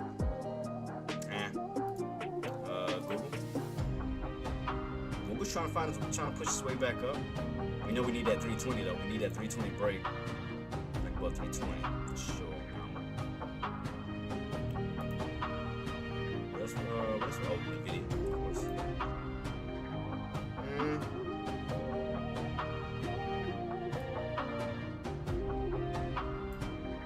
It's gonna be the main area. We need to get back on top of the video. Yeah, I think it is day 1 and 3. And let me go to last but not least Tesla. Look at hit that level we talked about. Remember on Tesla? As long as you held 425, you have room to run up to my level, 427.50. Bam. So you got that little move back on up. Bam. bam, got that. So shout out to the loans on that one.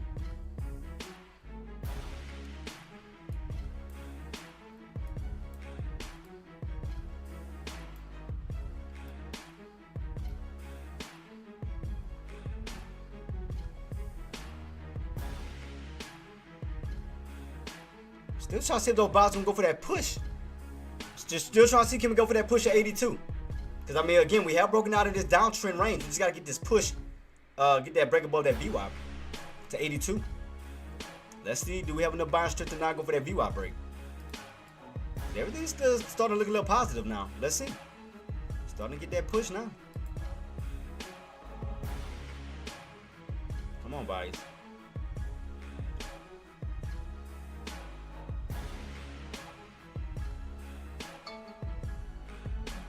There we go. There we go. Let's see. 82. Can we get this 82 break? VWAP in 82. VWAP in 82. Come on, buyers. Can we get that squeeze? Can we get that push? There you go.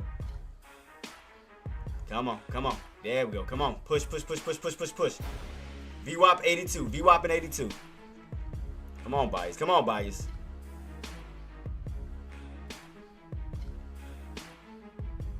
There it is. There it is. There it is, guys. There we go. There we go. There we go. Come on. Come on. Come on. So we pushing towards the VWAP. We need to get that break up towards 82. There we go. There we go.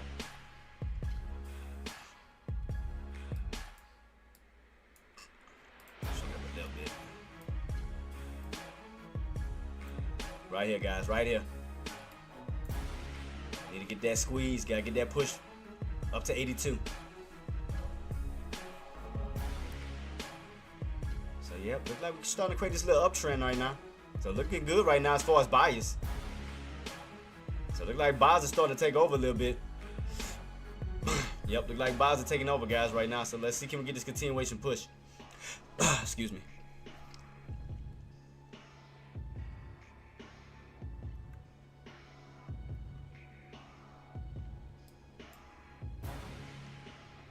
So guys, any trades, man? I mean, I know it's kind of a little boring right now, man. It just, I mean, I know it's not, it hasn't been really exciting like to talk about. I mean, but any trades you guys have been looking at or making, or do you want me to go over anything else?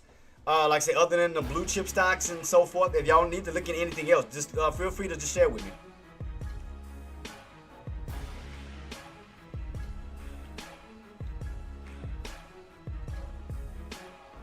Let me see something, guys. Give me a minute.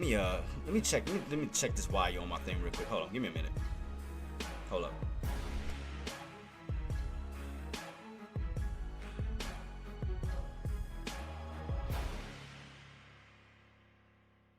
I'm back. I was checking this. I had a wire. I think something wrong with my wire on my thing. Is it on?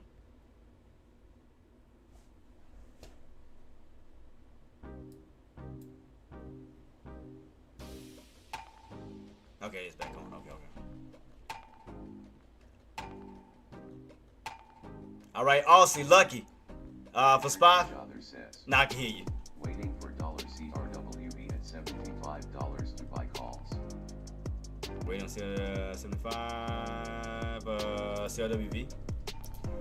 And remember, guys, watch Meta. As long as that 46 holds, look for that possible look for that push back up towards 47.50 or the 48. Still got this little uptrend going. Don't count that out. Tesla's still looking good. We need that break above 427.50 for that possible push back up to 30. Keep that on watch. CRWV 75. Let's see. Oops. There you go. CRWV. CRWV. You know what I mean? You could have caught those bottoms right here. I mean, at 77.50. I mean, we have held these bottoms. I mean, back on up. I mean, you still had a good opportunity to get back in on these bottoms for that push back up towards what is this, 79-ish level, almost around 79. This little U shape. But SPY still holding, still looking for this VWAP. All right, we are already above the VWAP. Let's see. Come on. We need that VWAP push. VWAP push up to 82. Come on, buyers. We should be pushing. Because everything else is holding up pretty decent. I mean, Tesla's still holding up pretty well. A lot of them still holding up pretty decent. Should be contributing to this bad boy pushing. Come on, SPY. Give us that push. Up to 82. Come on. Gotta get this VWAP break. There we go. Can we get this squeeze? Up to 82. Come on, buyers. Come on. It's like right here, this VWAP. We gotta get that breakout. We gotta get that VWAP break. See right here, we keep getting stuff right at the VWAP. We gotta get that. We gotta get those buyers to step in and push above that VWAP level. See, your sellers are sitting right here, sitting right at the VWAP. They're trying to keep those buyers underneath it. But the way this bad boy is slowly setting up, I mean, see, VWAP pullback. They setting up for something. Jtraedz has donated $1.99. Oh, Queen. Oh, look, now my things pop up. For your donation. At Jtraedz the super chatted $1.99. Appreciate you, Queen. Appreciate you. Oh, now everything pops up. Now everything starts to pop up. Cool. Appreciate you, Queen. Appreciate you. Give you some love. Now I get to hear everything play out. Ain't that something?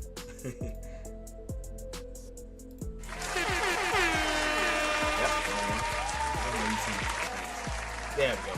Appreciate you, Queen. Thanks so much for everything. Appreciate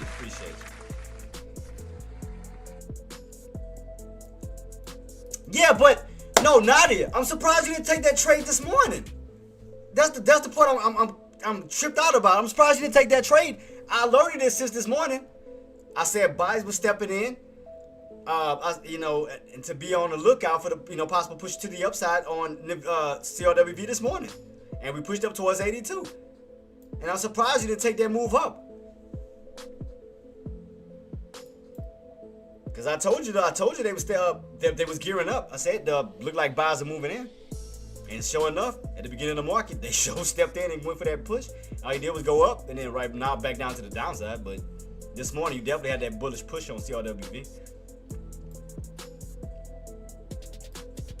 Now from this level, cause I know you want CRWV. Jtraedz says, Discord does not alert me to many things. Oh, so it didn't alert you. Okay.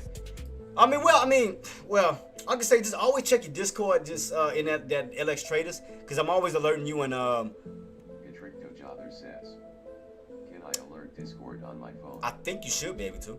Yeah, I think you should, because I get this. Sometimes I get alerts. There should be a way to set it up on your phone, through your mobile. And I think you should do it on desktop too, though. But I'll go to Discord and show you. I posted that this morning. Look right here. See? Yeah, because y'all liked it. Yeah. Because I told y'all that this morning. And I told you right there, buyers are stepping in. And I drew everything out as we were setting up at 75. And I put those arrows, the levels that we're holding back, above all the indicators. Traedz 2202 says, to be honest, I've had major FOMO the past couple weeks. Like go back to paper trading. Okay, well we'll work on that too, Queen. So just to figure out what you're doing wrong, that we just need to fix. And then like I told y'all this morning, as far as SPY. For that 83 level, I said we were to break above. We could see that 84. I know we didn't go all the way up to 84, but then we fell right back on down to the key levels I did have highlighted. What did we fall back down to as far as SPY on my levels I did have highlighted? What was it? I erased my damn. I know 81, 8040 was one of them. That was. What did I put that at? Oh, it was up around this area. Oops, sorry about that. Yeah, so alerted, and then right here, even like said Nadia, I alerted you right here. Those tops, I said CRWV. I put those targeted levels right there. What it was, 82.72, 82.72, that target area that was gonna go up to. So remember, we started down here first, around 75.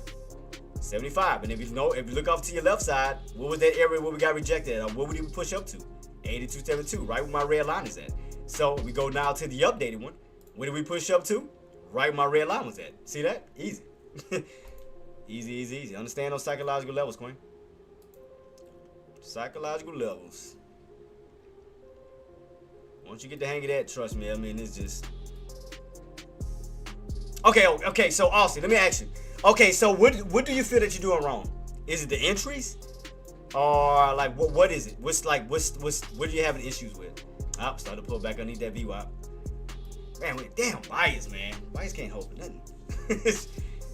Yeah, that market just weak right now, man. The market just weak, man. They just not holding.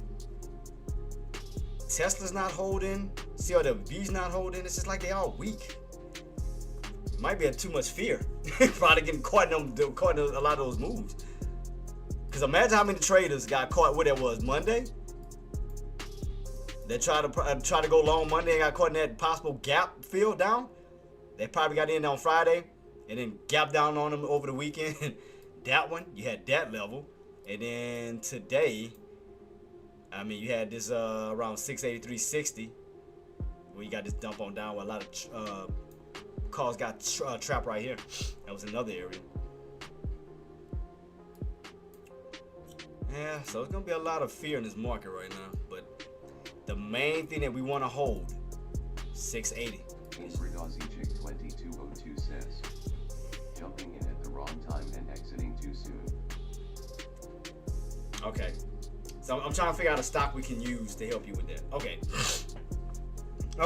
let's try to use. Okay, so let's take. All right, minimize it just a little bit. I know we hit some new highs, and then we came back underneath that 83. It's like that around that 83 was the main area. So I mean, right? What I'm saying is, you didn't have to necessarily go for the tops.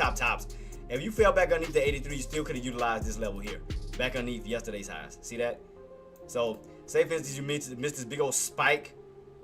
Once you fall back underneath that 83 level, that level turning right back into resistance, and you seen what happened. So even if you didn't catch these top levels, you fall back underneath 83. Look what happened. Damn near to the same exact bottoms. Look at that. So you put it like this: if you exit this part out, don't even think about that. Just think about the same, price points from yesterday. From let me put 83 exactly. You know me, I'm OCD with this. 83. All right, cool. All right, look. So look at my red line and look at my green line, right? So if you exit out this one, I mean, if you missed the tops, but you still thought about 83. Look where you fell down to, Aussie. You came back down to the same exact areas from yesterday. 83, down towards that 680, 679 level. Look at this. Red line, green line. Today, even though we had a little breakout, we fell back underneath what though? The main price point, 83. Red line, green line. You see the same exact areas you fell at? Same exact area. Same exact area. So like I said, if you cut the middleman out, the guys that we are back underneath that, we are back underneath my trend line. So let's just say, let me see, I'm gonna highlight the best that I can. So let's take right where the red line is at, down to the green line. Right there. This was yesterday's setup. This is today's setup. So let me kind of minimize it a little bit so you can see a little bit more clear. All right. But look right here, Aussie, look. Same exact line, same exact area.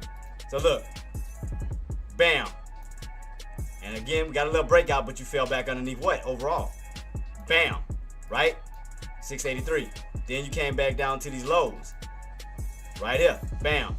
Back down to the same exact lows from yesterday. Bam. See that?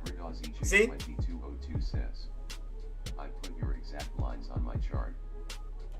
Yeah. Traedz 2202 says, helps so much. Yeah, but you see this, but you see the psychological levels, Queen. You notice, like again, even though you got a break above that 83 level, ran up towards like 83.60, you fell back underneath the main one, which was 83. So, but think about it. Traedz 2202 says, yes, I do. Yeah. So look, notice the rinse and repeat. Look at this, rejection, pull back level, rejection, pull back level. See that? Same exact area. Same exact area from yesterday. Same exact area from yesterday. The only thing we got this morning was a little bit of an extension above it, but you fell right back underneath 83. At the end of the day, you still fell right back underneath it. That's the only thing that was different from that. You caught a little bit of more of an overextension towards 84, but you fell back underneath what? 83. Same exact bottom. Same exact bottom. Same one. It's just psychological levels. Psychological levels.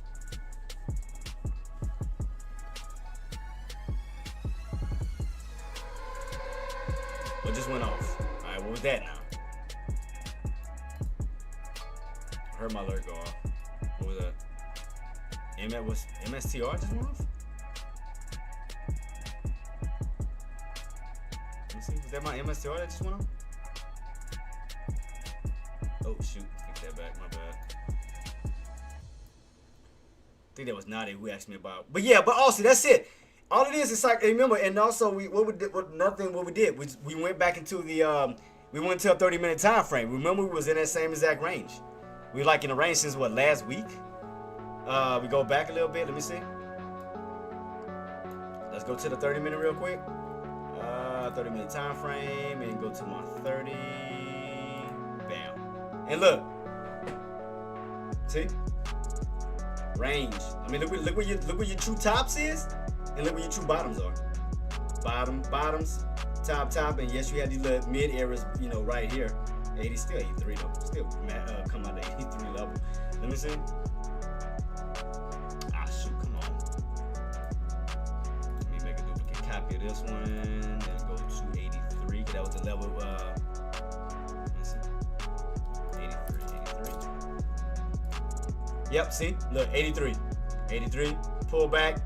Once you rain up towards these tops, around 80, 83.60. Back underneath 83. Bam. So all you had to do is really take, what day was this? That was Thursday, right? Last Thursday? Yeah, last Thursday's top area. They almost went around the same exact price point, and then you pull back. So if you take a closer look at my 30-minute time frame, look right here. Look right here. Thursday top, Tuesday top. See that? Same exact tops. Right before that gap down, where your tops is at. Top, same exact area. Then a pullback. So it's those same exact areas where those tops are located. Well, and another thing too, also you wanted, ask yourself this too. What are you better at? Are you better at going long, or are you better at going short? Now, if you're better at going long, then you wait for long opportunities. If you're better at going short, then wait on short opportunities. If you can't put it like this, if you're not good, and it's no, you know, to put nobody down. If you can't do both, nothing is wrong with that. Just figure out which one is more of your strength. You know, which one do you do better at doing? Going long or going short? You got some people that do both, but if you're better at going long, then just wait on long opportunities. If you're better at short, then wait on just short opportunities. That's it. Then from that point, if you're better at going short, okay, you look for tops. You look for tops. Longs, you look for bottoms, I mean, that's it. I mean, all you're doing, especially if you're in a range, you play the rotation. You play the rotations.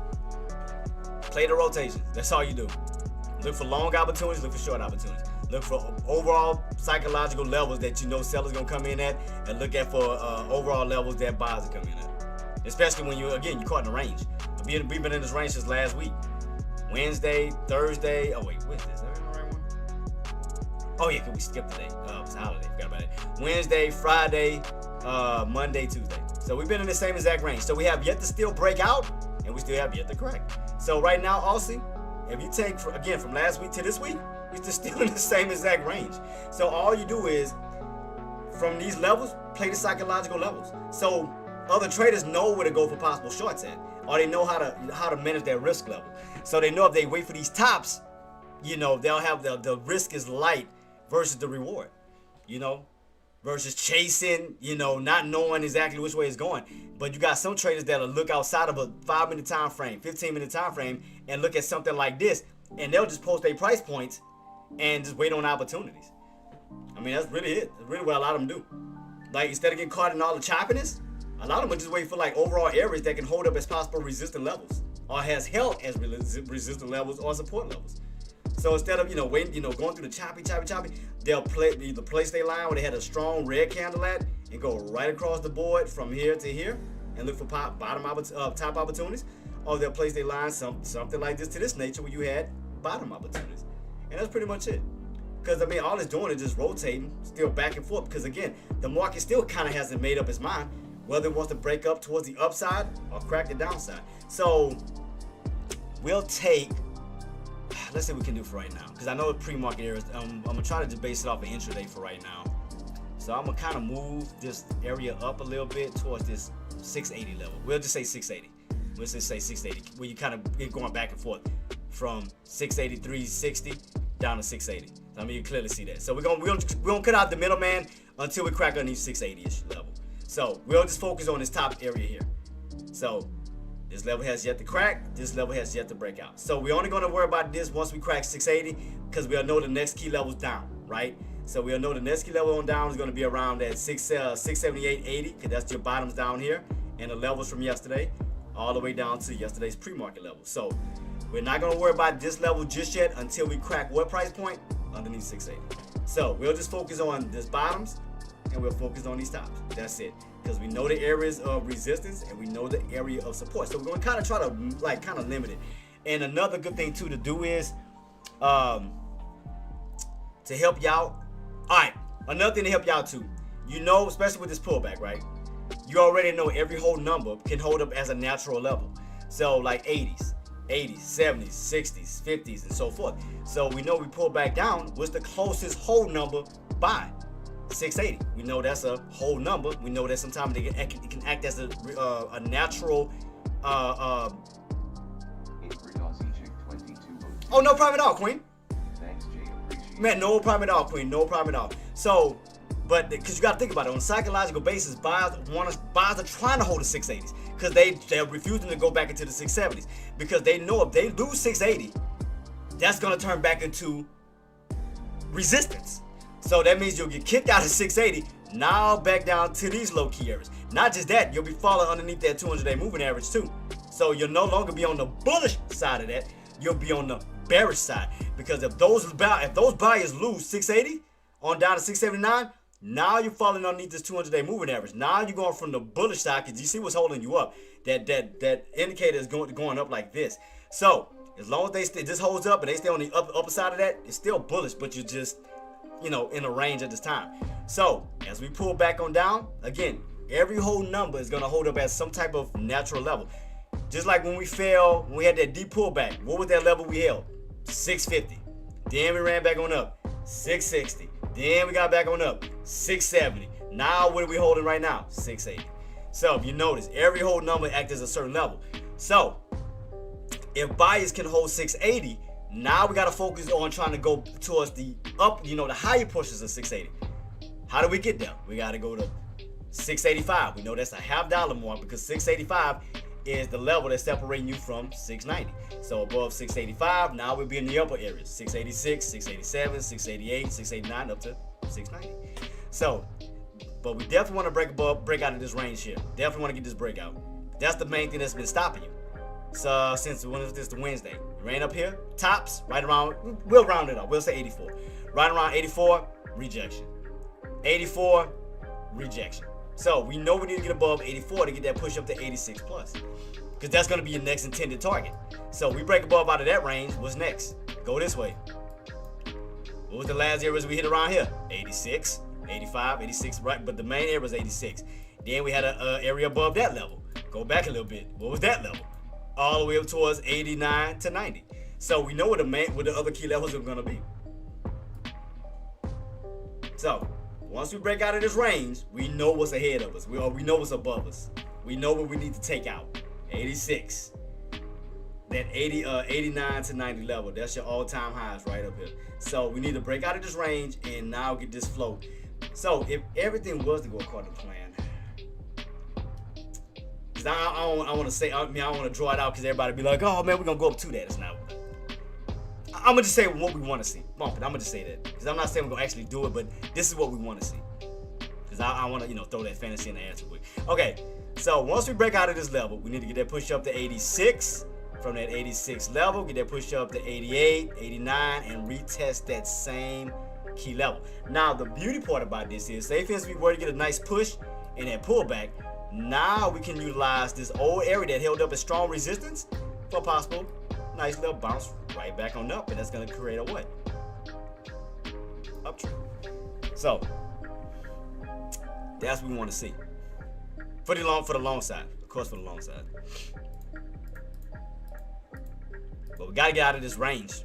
Definitely got to get out of the range because the only thing that's stopping you again is around this 83, 84 level. So we need to get that channel breakout.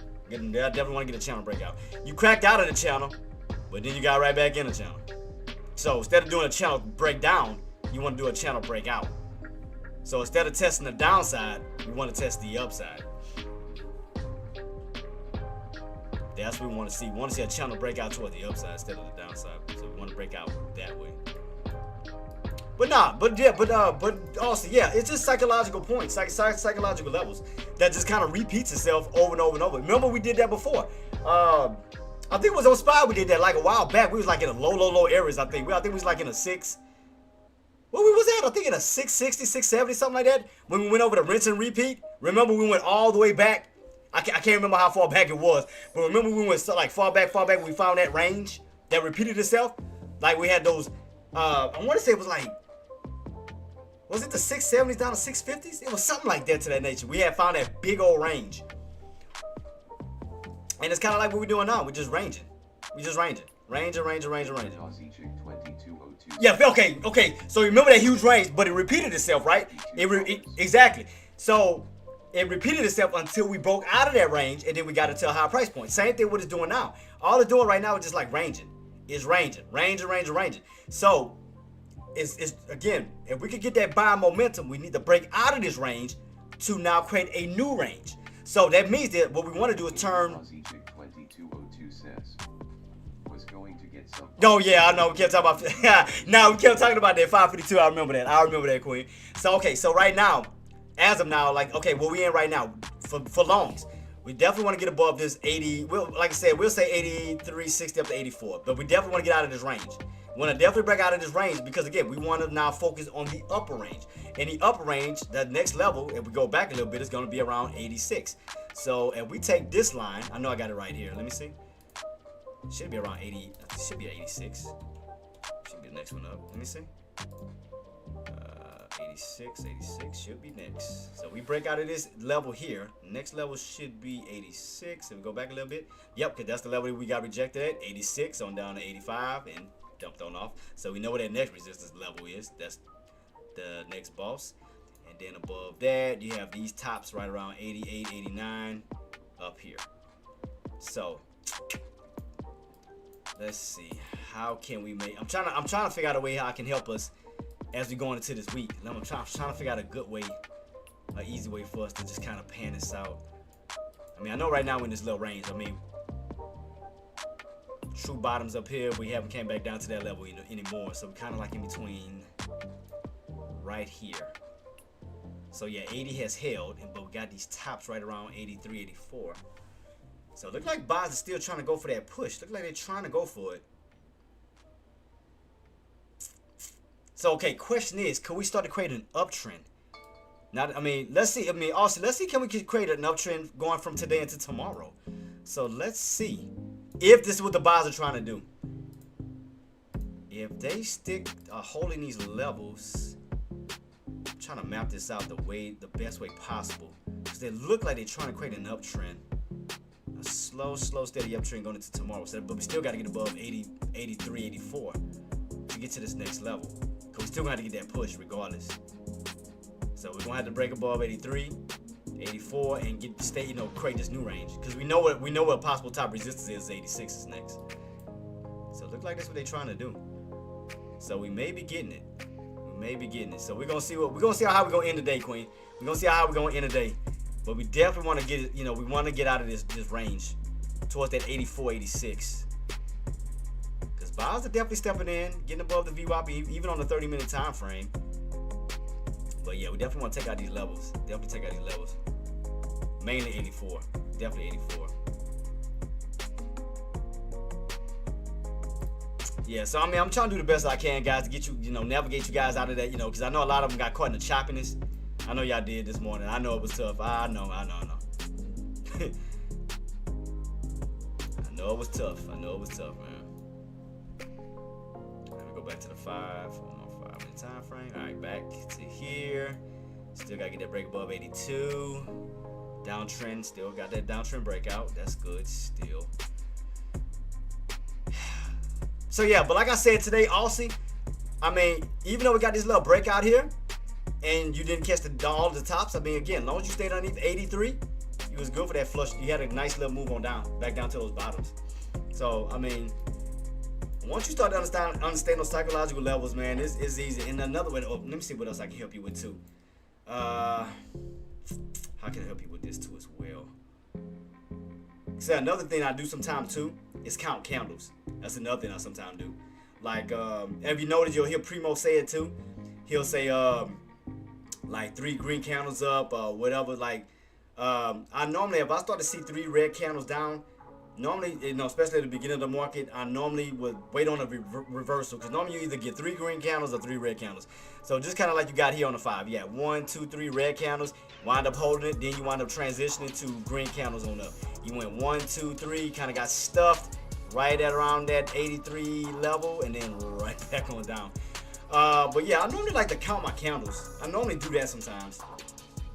It's kind of, I'm gonna have to break it down on how I do it.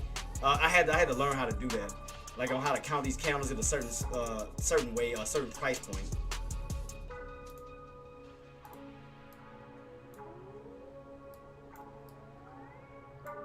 Cause it's okay. It's kind of tricky, especially like a volatile one. If you kind of notice, cause I don't want to put that in your head. Okay. Cause I got a weird way of thinking. Normally when I see consecutive movements one way, I like to see consecutive movements the opposite way, if that makes sense. So okay, if I see consecutive red candles down, I'll wait for consecutive red candles up, green candles up. Consecutive red candles down, consecutive green candles up. Consecutive green candles up, consecutive red candles. Kind of like I said, it's kind of weird on how I look at it. I mean, cause that let me know when to enter those volatile times. When you got consistency, because when you got back-to-back candles, instead of getting caught in choppiness, like this or this, like I look for kind of like consecutive movements, especially at the beginning of the market when you have most of your volume. So I look for consecutive. Yeah. So that normally works. So that normally works at the beginning of the market. Obviously, like at the beginning when you have a lot of volatility. So because you kind of see it though, you have, instead of having a mixture of candles, they kind of run back to back with each other. Like I said, you got red candle, red candle, red candle. Now you transition, green candle, green candle, green candle. Then you get stuck at an area that we know that's resistance. Here come your red candle, red candle, red candle. Then we held up around at 82.20, green candle, green candle, green. But you notice the transitions and how neat they are. Is like all the red candles together, all the green candles together, all the red candles together, all the green candles together. All the way, cause that's like majority of what all your volatility is. That I mean, you normally can see it, and that's normally how I would normally like count it. I would normally do that. So it's like, I need 684.50 SJ. Take me there. I mean, we're still holding. No queen, we're still there. We still holding. Now, the reason why I like these type of plays is like, okay, if we going straight up, or like consistency, I know psychologically there's a certain price point that they're trying to go up to. So that's when I look back. This is where the pass come in at, Aussie. So this is where, before we had that breakout, my bad. So we knew that we're going to have some type of resistance around 83. Why? Because if we go back a little bit, yesterday's level, where did you get rejected at? 83, back underneath 82.50. So go into today, right? You got it ran up, 83. You ran on up, 83. Got that nice pullback, but couldn't hold. Counter started to get a little weak. And plus, think about it. Aussie, if anything, if we was going to get that continuation push on, like say 683, right, like right here, then we should have got consistency. We should have trapped the sellers right here, because it looked like they were, but you didn't have enough buying strength. You had way more sellers than buyers, because what should have happened was that candle, we should have had a continuation up. So we should have had green candle, green candle, green candle, because now you're turning resistance now into support. You're trapping the sellers right here. More buyers should have stepped in. We should have got that push. Didn't happen. We had more sellers than buyers, because buyers did what? Yanked them right back underneath that 83, and you pulled all the way back on down towards that 81.20. Buyers stepped in, pushed it all the way back up towards 83, up to 83.50. Then sellers came in, got right back underneath 83, all the way back. But you notice that? You notice that? You notice where your sellers came in it, like aggressive, right around right around 83, 83.50, 83.60. It's like right around these levels, sellers came in. But that's like your most aggressive time and your most volatile times when your candles are a little bit more consistent. When you see consistency like this, you know they're going to a certain price point. But they need to hold that price point. And that level that we need to hold was 83, which we didn't. We fell back on down. This level needed to crack. We couldn't crack it. This level held. You went right back on up. Then you broke above 83 momentarily, even though we couldn't get an 84 breakout. The next level up was around, I think, 83.60, something like that. Then you fell back underneath what? 83. Let me see. Let me make a duplicate copy. But that's all it is. It's just it's a psychological game, especially if you're not going on big moves and you're in a range. And when you're in a range, you're going to a specific price point. It's a certain target. Again, the only time it doesn't matter is when you're going on like on a blast off, and it's just going up, up, up, up, up, up, up, up. They going to that main price point. We've seen that happen before. And then what happened? Right back on down. Alright, so around 83, I think it was 83 was where that red counter was at. 83.60. Yeah, see? Ran up to 83.60 and then right back on down.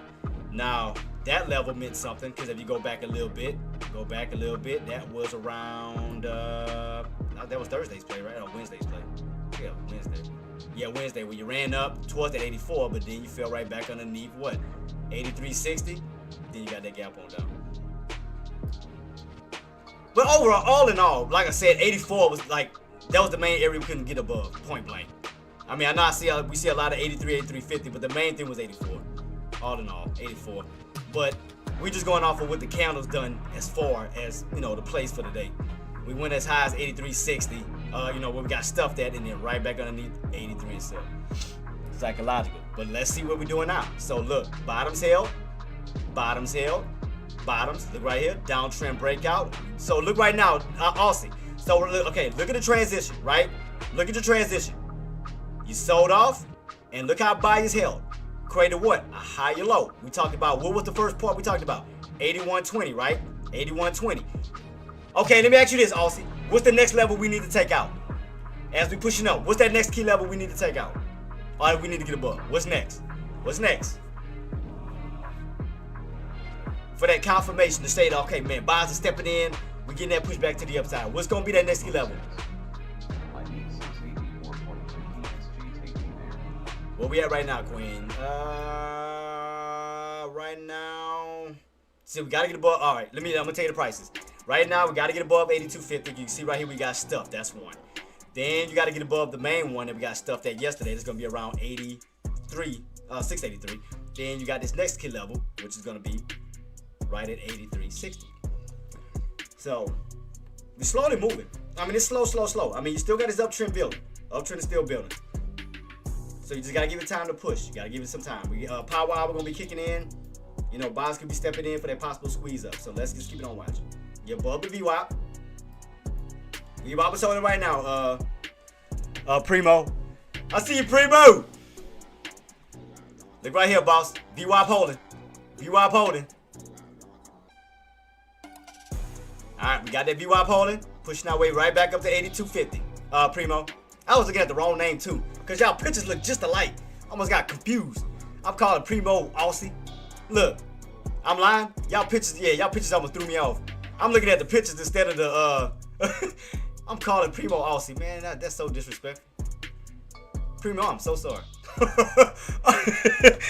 I just noted the name. So sorry. Alright, here we go, Primo.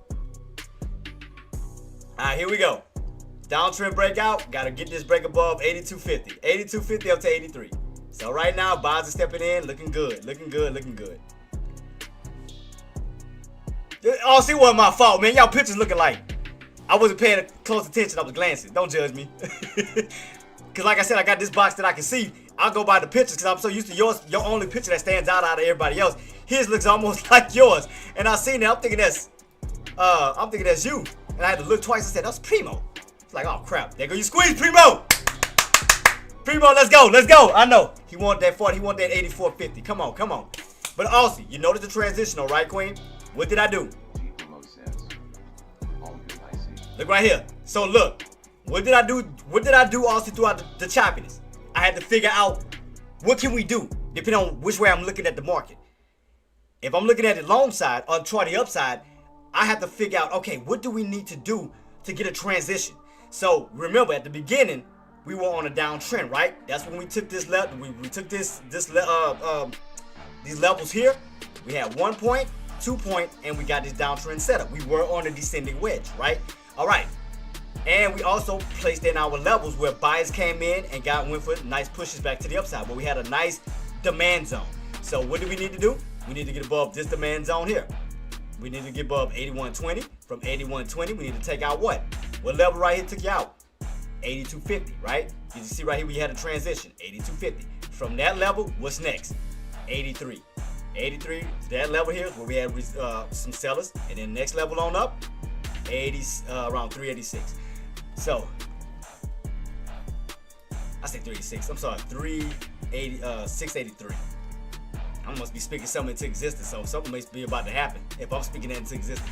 For my Tesla traders, as I told you guys, as long as you held 425, got above that 427.50, your next key level on up is going to be what? 430. So we already called that one. Nadia, you're still looking good on CRWV, Queen. I know you're still waiting on that move on up. We want to definitely get back above that 80 level. How about oh, they're gonna squeeze Primo. Primo is still pushing. Downtrend breakout. BWAP. Boom. But Nadia, I mean not Nadia, Austin. But you notice how? Look, now you notice how to play the transition. You know how to, now you see how to wait on confirmation. Not get caught up in the choppiness. Now you just waiting on confirmation. Because you put your pattern in place. Your downtrend. What happened? Downtrend breakout. Notice the change. See? Look at the transition.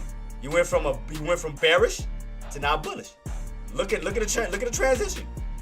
Now you got body stepping in. Downtrend breakout. Getting a nice little U-shaped pattern back on up. So you see right here what level we need to break? Where we having a little bit of interruption at? 682.50.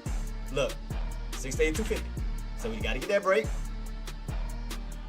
Then next level on up, it's going to be around the 683s. So we know that was from yesterday's level.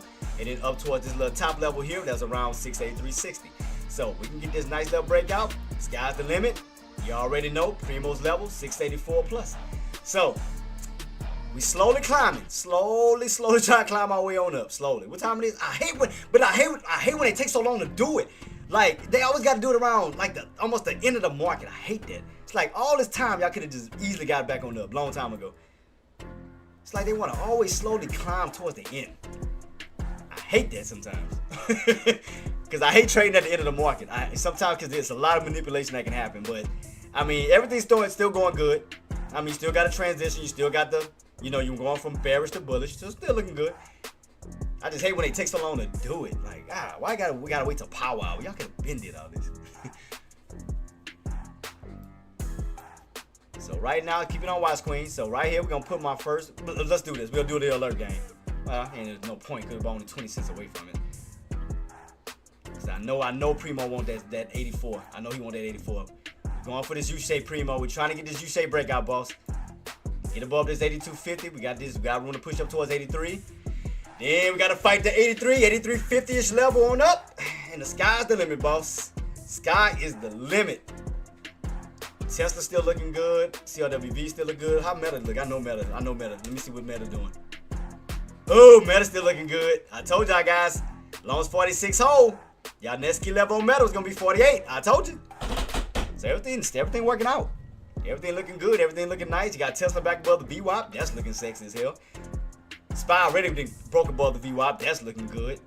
We just got to get this breakout. Get this breakout back up towards these highs. I feel like if they don't get a put, I think what they may do, I hope they don't do a range. That, to waste even more freaking time.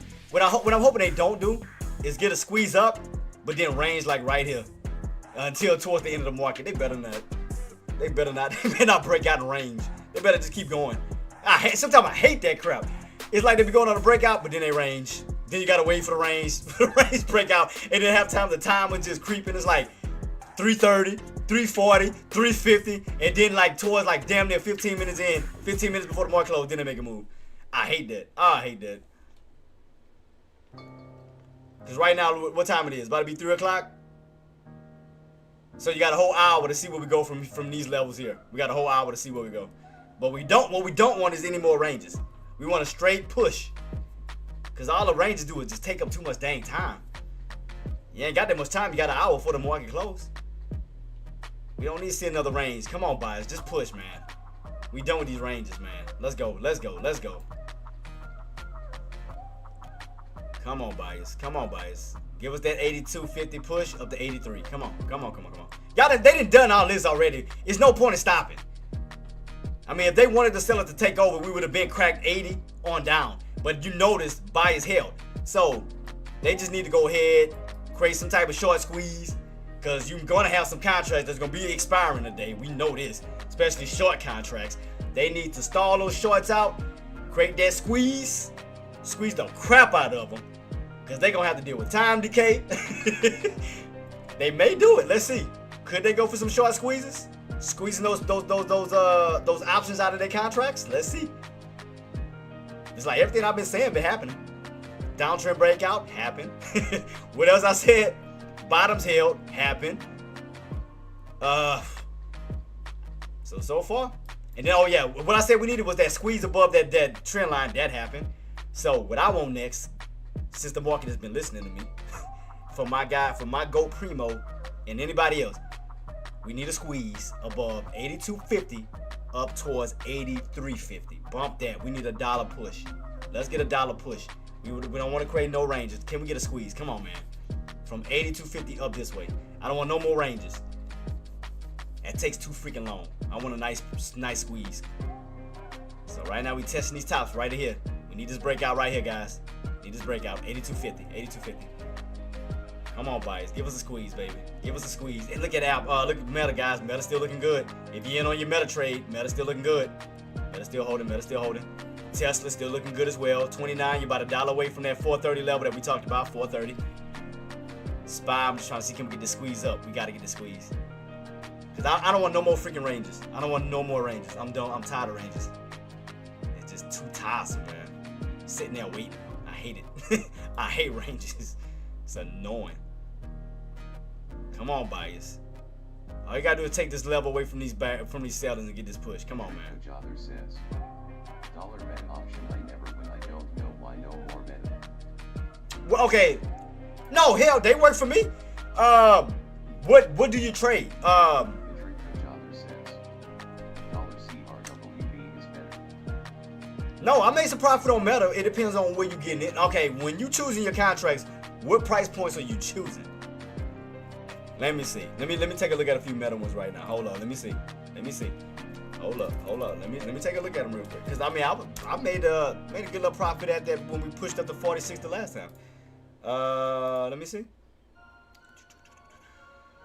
It depends on your strike price and where you got in. If you playing too low, then yeah, you're not. I mean, it's gonna be some baby moves, but it depends on. I'm trying to find some good ones real quick, some affordable ones. Let me see. Let me take a look at this one. This one went from what? What's the bottoms on these? Well, see, the thing with Meta, you gotta kind of sit and hold. I mean, you gotta kind of sit and kind of ride it out. This those the kind of plays, you know. The bottoms on this contract was, what was it? Excuse me.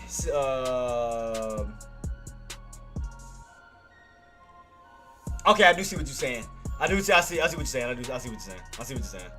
It's slower. Yeah, I get what you're saying. No, I get it. IWM waiting for 240. Yeah. No, I get what you're saying on Meta. Yeah, see, like with Meta, Meta's the type of stock you have to hold it. Like, hold it. I mean, you make profits, but it's gonna be like slow profit climbing profits like that. You just kind of have to ride it throughout the whole entire day to make a profit on it. But I know what you're trying to do. You're trying to get those nice money-making opportunities, kind of like an SPX, SPY, IWM, CRWV, and so forth. I see what you're trying to. You're trying to get that. You're trying to make a good amount of money in one trading day. You know, like I said, Meta be more of like swing trades and stuff like that. Some good swing trades. Depending on what's your targeted area where you attended, you know, like especially the ones that got in on Meta when we was at the Meta. Okay, put it like this, Nadia. Imagine the ones that got in at 600 and they had strike price up to 620, 640. So you kind of got to hold it. You know, let it rock out. But as long as it's in the right direction, let it sit there. Jtraedz says 30 months option is too expensive. Well, I know what I'm saying. That's why I said the heavy hitters to rock those out. But you want more of a day trade. So yeah, I mean, CRWV, I mean, you had that this morning. So matter of fact, what was the, because I was in it this morning on that one on the way up. CRWV was, what was the prices?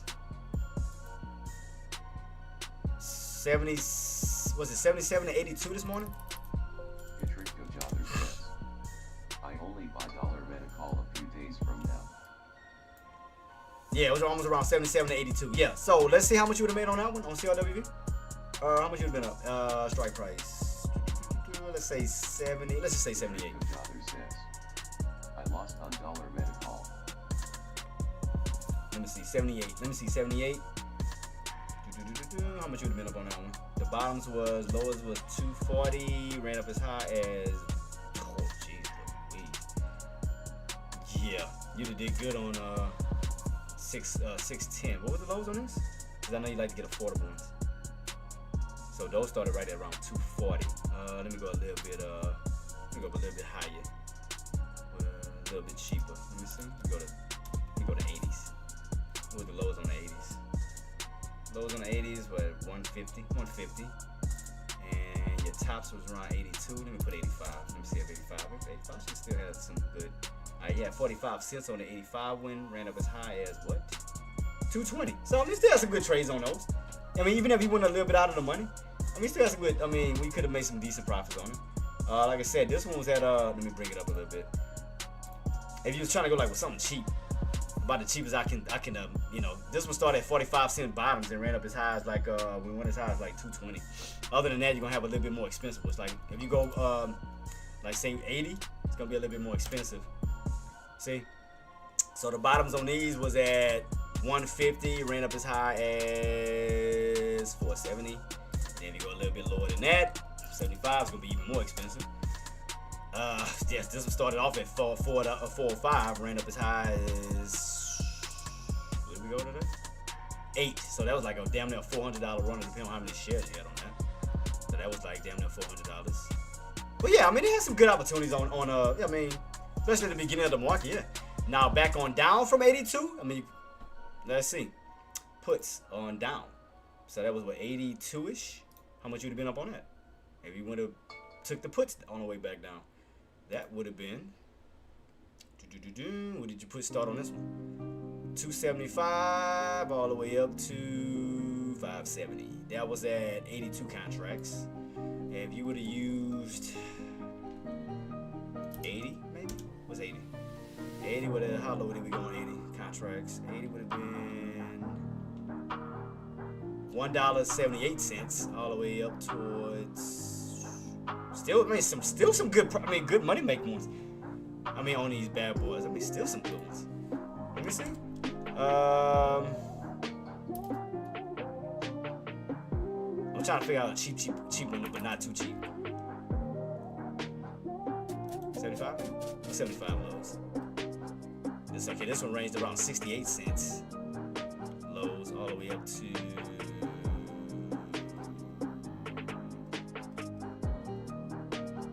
So about depending on how many shares you went just one alone, you been up 100 and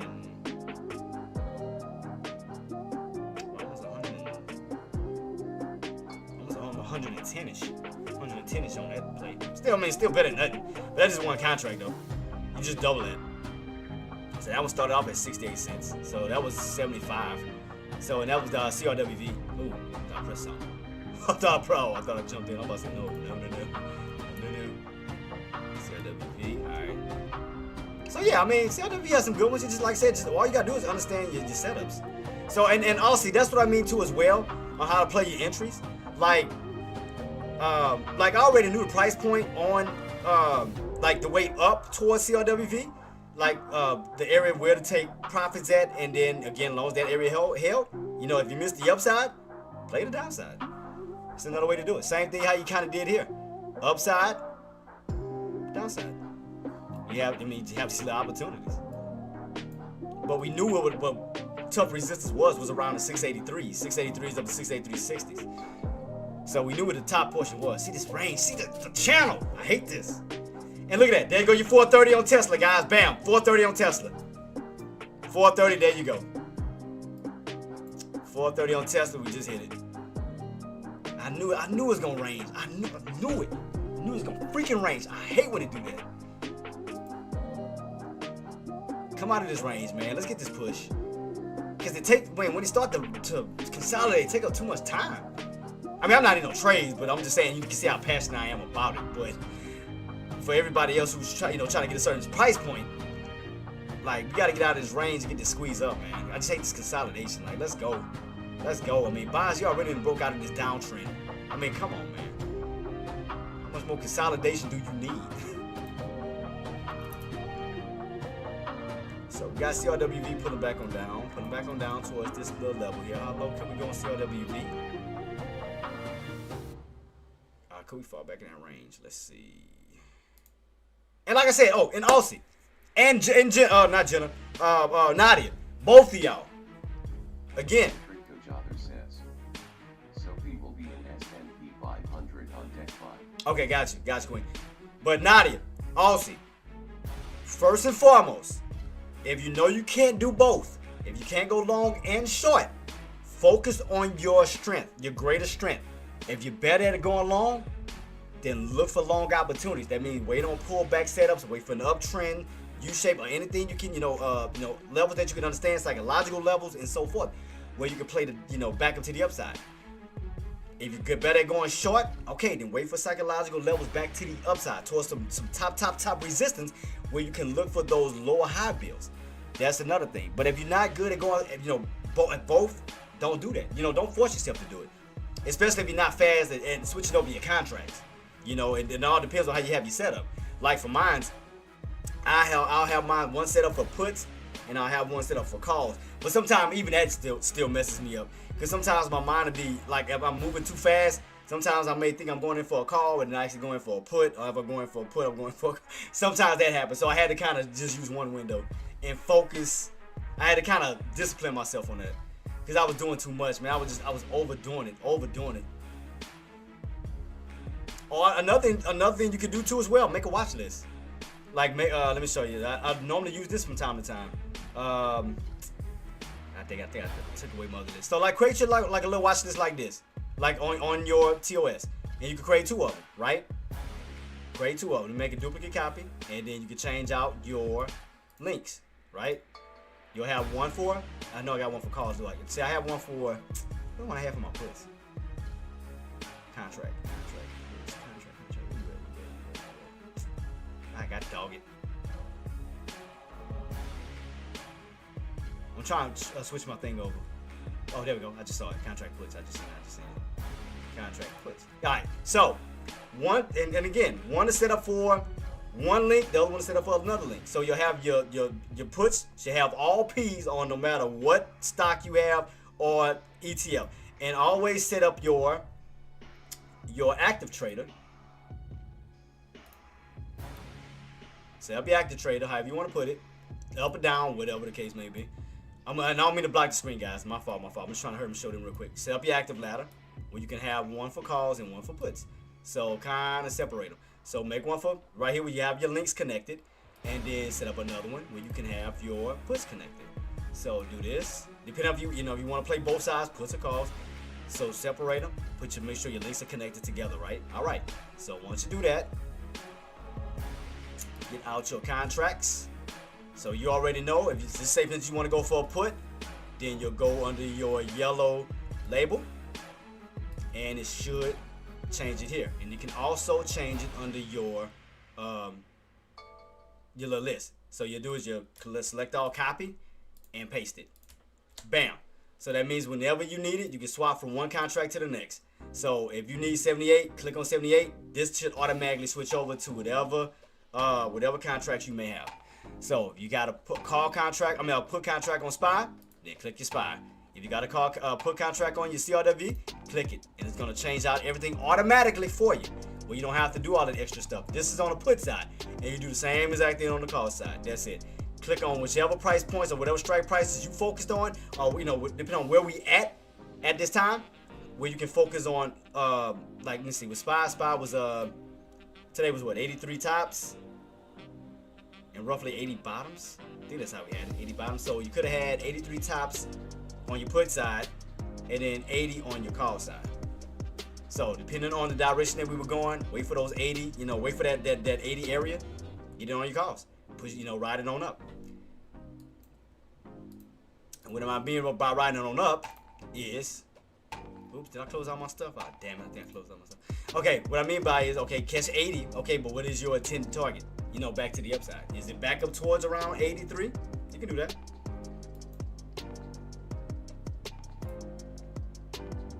But yeah, I mean, there's different ways. I mean, depending on what type of trader you are. But if you better go long, just wait for long opportunities. If you better shorten, just wait for short opportunities. Just wait on it, without having to switch back and forth, stressing yourself out, confusing yourself, having too many contracts open. Figure out what is your strength. Are you better long? You better short? Work on that strength first. Because I'm just speaking through experience. That's what I had to do. I had to figure out, because I sucked at one point. What was my weakness? I think shorting was my weakness. Shorting was my weakness. Like I knew, I don't know, I caught better on to longs than shorts at one point. It's like I understood the bottoms versus the tops more. And another thing you could do, as you already know, flip your chart upside down to understand where it's going. And look at that, guys. Look at Tesla. God. Tesla still pushing. Jeez Louise. So we should be pushing on SPY, man. What the hell? What about Meta? What about my baby? Man, still ain't started pushing yet, but Tesla is ripping. Tesla is pushing. What else could be pushing too? What else we got? Apple. See, that's Apple pushing too. Yeah, I mean, Apple's getting his way back on up too. Right up towards my alert. So Apple's pushing, Tesla's pushing. So what the hell SPY not pushing? Nvidia pushing too? Nah. So what we had? We have Tesla, Apple. Is Microsoft pushing? Or is it still holding them? Still? Nah, no. So I think the only ones that's pushing is Tesla and Apple, I think, at this time. Let me see. Yeah, I think that's the only two that's pushing. Like the main ones is Tesla and Apple. Both look nice. What is the next key level for Tesla? I mean, the next key level I would have would be around that 435 level, 435. That'll be the next level on up. We get this continuation push. Excuse me. SPY. I knew SPY was gonna be in that chat. I knew it. I freaking knew it. I said I'll be damned if we get caught up in a little range. I knew they was gonna do that crap. I knew it. The minute you go for a breakout range, that's what just wastes so much time, man. Especially if you're using 0 DTE. Oh my God. That's why you gotta expand your contracts up. Like after like 1 o'clock, push that crap over to the next day or even the day after. But yeah, 0 DTE and you're going sideways and you're not getting that push or that drop you need, you just getting ate up. Straight sideways, just. That's why I used to hate about it. That's why I had to wait. How can I put this? I normally really don't even use 0 DTEs. I'll be honest with y'all. I really don't even use 0 DTEs. I'll be honest. What made me start to get more comfortable to using like week out contracts was Tesla, Apple, Amazon, Nvidia, and them because they automatically are week contracts because they Monday through Fridays. So I kind of started doing the same thing with SPY, SPX, and a lot of those. I'll play like a week out. I mean, even though it may be a little bit more expensive, but I have to kind of, go a little bit below, out of the money. I don't know. I guess I got used to it. Because when I was playing with Tesla and all of them, because again, they week out contracts, so it's not like they're gonna SPY till Friday. So I guess I got so used to it, and then once I started to get over to SPY and them, they're daily contracts. I'm like, oh shit, because I had to understand the when to close them out, especially if you're in a choppy range or whatever the case may be. I had to know when to use it, when not to use it. But I was like, man, in order to stop this headache, let me just go ahead and push my contract out just a little bit, give myself a little bit of breathing room, because, you know. So, I mean, I had to navigate through a lot of that, man. I had to figure out how to use a lot of these contracts. I mean, nothing wrong with using the 0 DTE, but just make sure you hit your targets, your target price points, especially in the morning. I mean, the morning should be the main area you should be going for your target prices. Off of 0 DTE, because that's where you have most volatility. Most volatility. Other than that, it just, look what you get after this. Look at this. Look at the volatility. Look at the candle. Look how volatile the candles are from 9:30 when the bell rang all the way until damn near 12 o'clock. Look at this. Look how everything was volatile. Then after that, choppy. Got a little pullback. Choppy. See that? Look at your most volatile times is in the morning. Look at how neat your candles look and how organized they are. They in sync with one another. Red, green, red, green. And but you notice how they all together, they're not choppy. All is most volatile in the morning. So that's the best time to use your zero DTEs. But this choppiness, hell no. Unless more volatility move in, other than that, this choppiness, no. Because that shit will drain. Like I said, time decay will tear you up. I had to be one of the ones to learn that crap. I had to learn offhand. I forgot, but thank God, I forgot what trade I was in. I remember that day it happened. God dang, what happened? What I was trading. Was this spot I was trading? I was trading something. And I think I got in on a put, I think it was a put contract. And I got a top, but it ranged. And I had to wait for it to drop, and it didn't drop till like damn near 2-3 o'clock. I was like, oh my God. But it wound up dropping, but not understanding the patterns at the time and putting myself in positions I shouldn't have. It's like, oh my God. Because the minute you jump in the contract and you don't even know which way it's going, it looks like it's just going sideways, especially if you're on the wrong side of things. Because I had to learn on when to jump in on the put, when to not jump in on the put. That's another thing a lot of traders fail to do. They'll jump in on a put, not realizing this is more of a call. Or they'll jump in on a call, realize this is more of a put. But Aussie and Nadia, now you see what I mean about the psychological levels? On how some traders may jump in on the wrong position at the wrong time. Like some may jump in on a call when they should have jumped in on a put, or they should have jumped in on a call right here. I mean, they jumped in on a put when they should have jumped in on a call. And I was one of the ones that did that when I first started. Trust me, I was one of those idiots that did that. Cause I'm chasing it. I'm like, oh man, I missed this. Oh man, I missed this. Not knowing that I'm damn near buying right at a damn demand zone. And here I'm going in for a put, waiting on this drop. Next thing I know, lower shadow, this holding, now it's going against me. I done that before, or I done chased it up, thinking, oh man, I done missed this candle. Man. Let me see. Let me see if we're gonna dip, or let me try to see if this next candle gonna shoot up. Next thing you know, drop. So it's like, because I failed to realize those psychological levels, where sellers could be sitting at and where buyers could be sitting at. And I used to always get myself messed up like that. Now I just understand psychological levels because I had to work through an ass whipping. I'm just being honest. I got my ass whipped plenty of times to learn from my mistakes. It happens. I caught my ass whipping a lot of times. Chasing puts when I should have been gearing up for calls. Chasing calls when I should have been gearing up for a put. But bypassing everything that was right in front of me.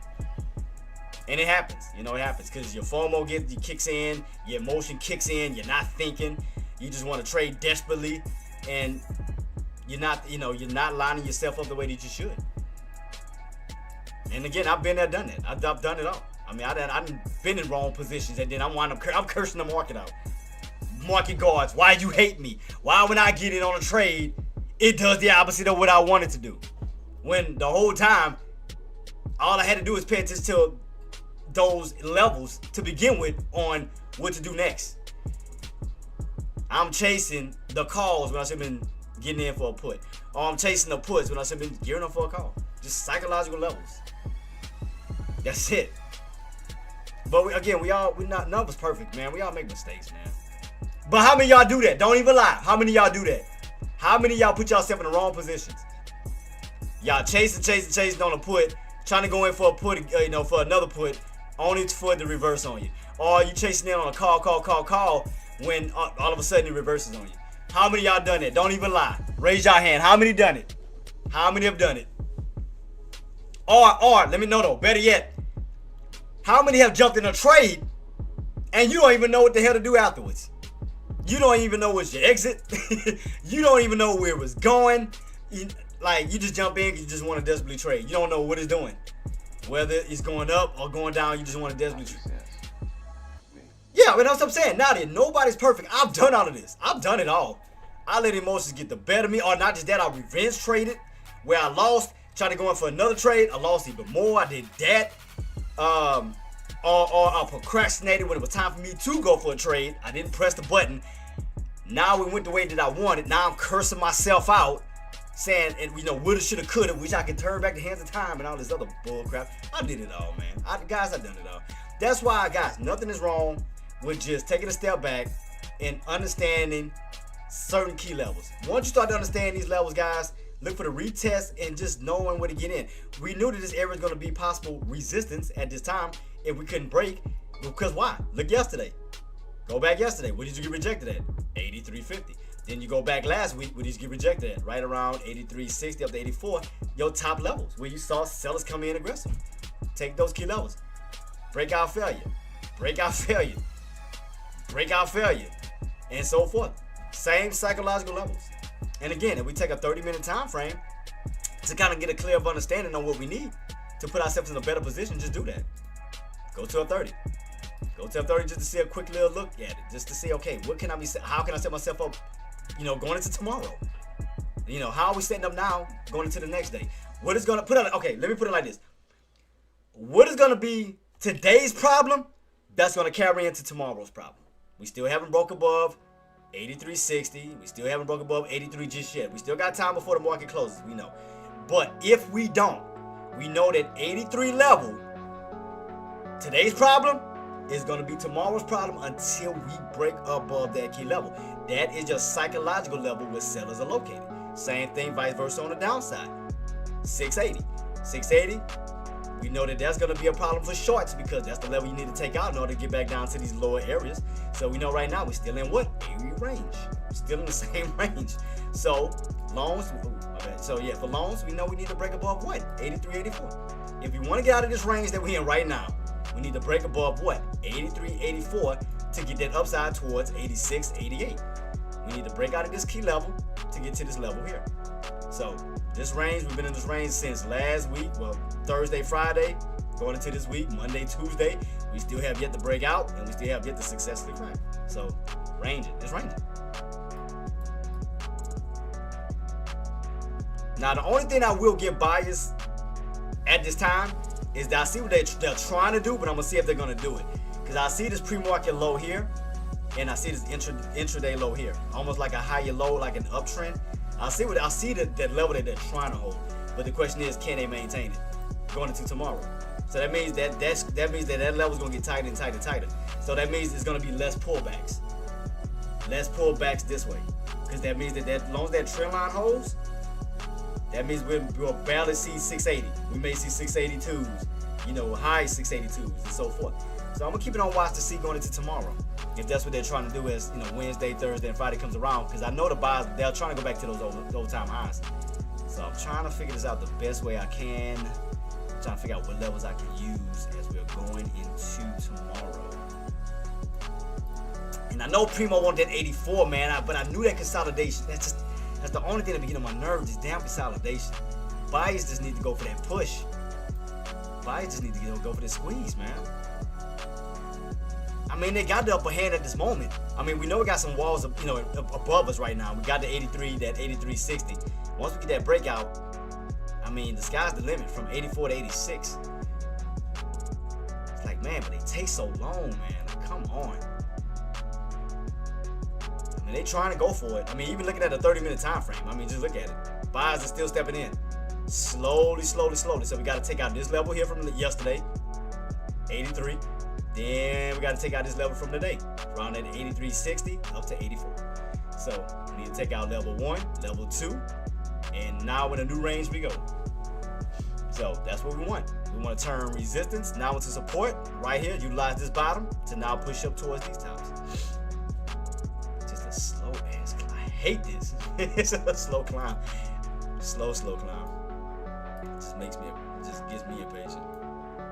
But bottoms have held. I mean, 680 has held. 81, 82, 83, up to 83, just slowly. Well, we're above 8250. So we're above 8250. That was one of the levels we needed. So we're above 8, so we are above 8250. I'm fighting it. I'm trying to hold it. We're right at it. Okay, we're right at it. We're right at it. I know that was one of another price point we need to stay on top of is 8250. So if they can, let me see. 8250. Back to my 5 real quick. There we go, 8250, bam, we just talked about that. Slow damn grind up. So we're on top of 8250, that's good. So you're only now 50 cents away from 83. It's these slow climbs like, ugh. The only thing that be driving me nuts, man. This slow consolidation. I mean, it's a nice move up, but you gotta kind of sit there and let it rock out. Come on, man, come on 8250, man, come on. 8250 up to 83. I knew that was coming. That's why I told y'all as we were going up, I say, man, I hope we don't get into a consolidation. And lo and behold, consolidation. Here we go. So that means right now, buyers need to stay on top of 8250. We need to stay on top of 8250 to get that squeeze up. Because what we need to do is set up bear traps versus bull traps. So we need to see a lot of lower shadows, a lot of pullback failures. So we need to stall those puts out right here at 8250. We need to stall them out. Stall them out so we go for that possible push. What we got left on this candle? 2 minutes? Alright, 2 minutes. Yeah, it's just slow. Trust me, guys, if I could control the market, I promise I would speed things up. Hell, if I could control the market, I would rewind time and I would give y'all this prediction. So if I could do a lot of things with the market, I would do as much as I can to help you guys. I swear I would. I just don't have that type of power. The only thing I can call out is patterns and past chart histories and stuff like that. But if I could rewind time, I would go back at 9:30 and tell you guys how to properly prepare yourself for shorts, for longs, but you gotta take what you have and utilize this to the best of your ability, even going into the next day. You gotta remember, these levels still matter. Levels still matter, even going into the next day. These levels are still gonna matter. Until we break out successfully and then go, get this push up. But these levels gonna still matter because you see we're still bound. So this level is holding up as resistance. So we need to turn support resistance into what? Support to get that next level up. So that level still matters. 83 still matters on the long side because we need these levels to get up. Because we gotta take resistance, turn that bad boy to support to get the push to the upside. So right now, here goes 8250. Yeah, it is 8250. Still fighting it. What time it is? It's 3:30. I knew this was coming. I told y'all at the end of the market it's gonna consolidate. I knew it. That's why I said at the end of the market, I hate that. I knew it was coming. All right, here we go. 8250 up to 83. Come on, man. Come on. We got 30 minutes in. Can we get these buyers what they the loans what they need? I know Primo was talking about 84.50. All right, come on, man. Can we get a nice squeeze to the upside? No more consolidation. Come on, buyers. So right now we did hold that bear trap that we just talked about, holding those puts out of their contracts. So let's see, can we get this continuation squeeze up? Come on. Now we need to get up. We need to get above 83. Above 83. Because that means shorts are shit out of luck right now. Shit out of luck. Because that means that we're going the opposite of what they want. So that means that a lot of these people that still in those contracts, even 0 DTEs, sorry for you. So what time it is? I know we got about 4 minutes. So now buyers, our loans, we want to get above 83. We want to put fear in those damn shorts. Put fear in their ass. Let them know that we ain't going back down. So 82.50 has held. All right, next level up, 83. Let's take that out. We want to get our way back up towards 84. Come on. Come on, baby. Create some squeezes. Create some squeezes. We got 30 minutes. 30 minutes. Can we get that push that I know Primo wanted? And I know it's 30 minutes. Let's see, can we get that breakout, guys? Can we break out of this range on up? Can we get this breakout? Can we finally break out of this range? Look like we're trying to gear up for it. Indicators are holding up pretty well. 9 MA, 20 MA. We're back on top of the BWAP. Everything is still looking bullish. Everything is still looking bullish. Why do I still got this? I don't need this trend. I don't need this no more. All right, so let's see, guys. Let's see. Can we break out of this range? Can we break out of this little range? Come on, come on. Is it the same? Do I have the same exact range for the 30 minute? The same exact levels, right? I want to make sure. Yeah, it is 80. Okay. I'm 180. I mean 30. 30 minutes. Okay, that's 80. Towards these tops. Alright, come on. So 83 first, and then up. Alright, so come on. You know what? Since I got, so we'll use the 30 minute time frame. We'll use the 30 minute. We'll use 30. Because we know for this last 30 minutes, we got to get this break up 84 plus. We know we need, within this last 30 minutes, we got to get that strong push up. In other words, we want to break out of this range, creating a new range. So 30 minutes to go. 30 minutes to go. So we're going to use this 30 minute counter, guys. Let's see how we're going to close out. We need to close above 83 up to 84.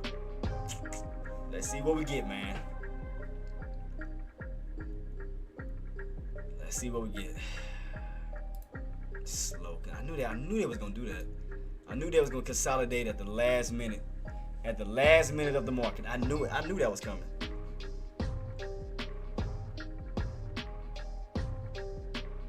Normally you'll see like a crazy move towards the end too. Because I want to see if buyers gonna go for like a possible squeeze. I want to see, can they do it? Can they just do something crazy and outrageous? Can they go for a possible squeeze? I want to see, can they do it?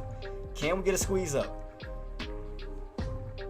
Can we get a squeeze? Sometimes they do it, sometimes they don't. We'll see though. But we definitely need it today though. We definitely want it.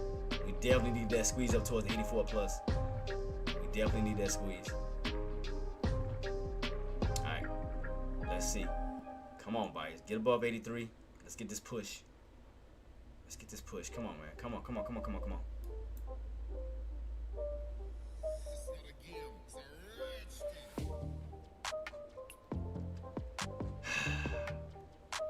Come on, man. I mean, like I said, we're still holding, but man, I hate that towards the end.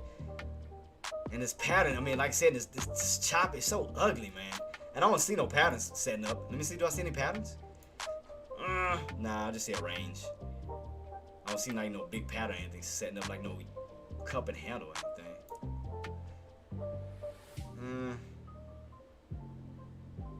Nah, I mean, it's still choppy wise though.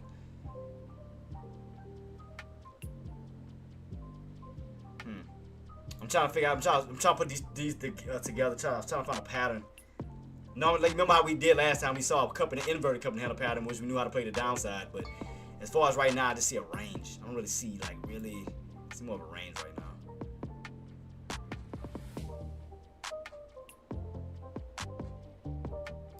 Yeah. So like I said, we go back a little bit. We had a big old cup and handle pattern, inverted. We go back.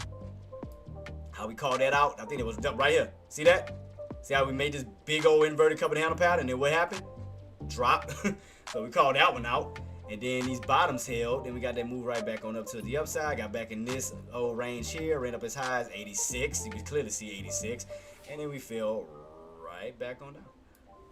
So as we going this way, I mean, we just sideways right now. Just sideways. I mean, all I see is like this little uptrend and then consolidation. That's what it looked like. Uptrend, consolidation. So that means we need to break up, go towards the next possible area of 86. Could that be your next top? Uh-oh, are they going for it? Are they going for it? Oops, my bad. Jtraedz says, $CRWB is going down like I said. I'm gonna check it out, Queen. So we 30 cents away. 30 cents away. 30 cents away. 30 cents away, guys. 30 cents. We still underneath that 83.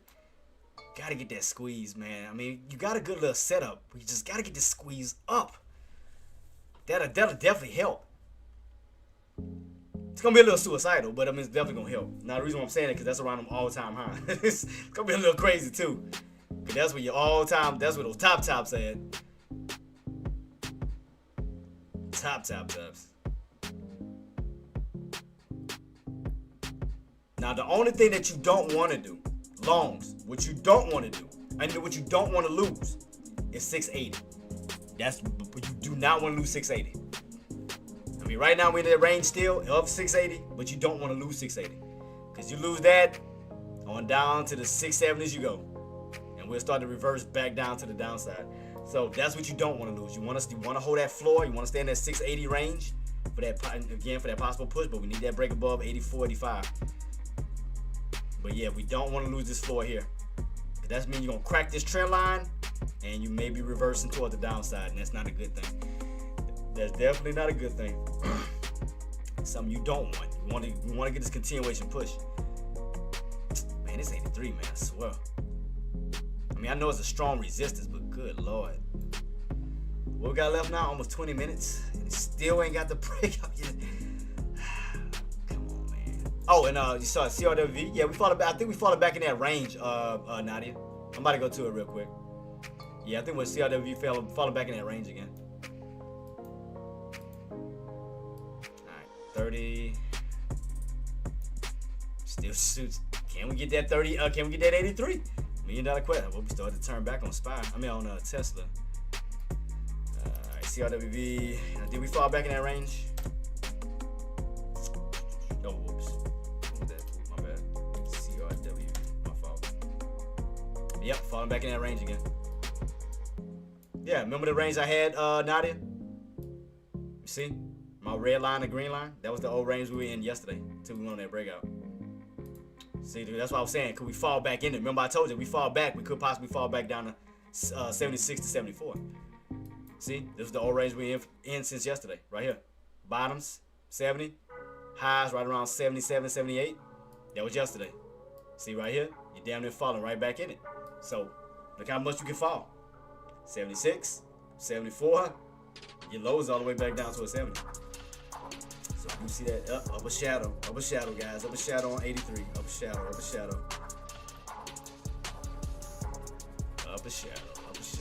everything else starting to pull. Tesla starting to pull back. CRWV pulling back for sure. 83, man, 83. But yeah, but like I said, man, I know sometimes looking at these type of movements is choppy and it's hard to read. I mean, I know it is. But like I said, all you do is just keep the psychological levels in your head. Like bump the middle, man. Like look at the overall areas. Look at the overall tops. Look at the overall bottoms, and just kind of utilize those price points to the best of your ability. Utilize those to the best of your ability. It's because you know where the sellers are located, and you know where the buyers are located.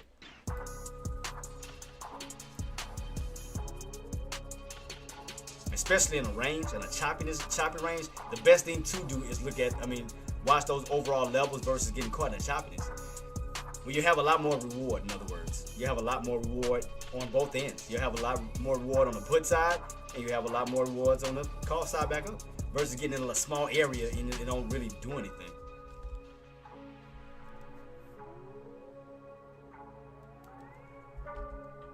Got about 20 minutes left, guys. 20 minutes. So let's see, how can we set ourselves up going into tomorrow? Okay, how can we set ourselves up going to tomorrow's trading day? I mean, we know where the resistance is still at. We know that for sure. Still around 83, 84. Bottoms, we still got the 80 level, 680 level.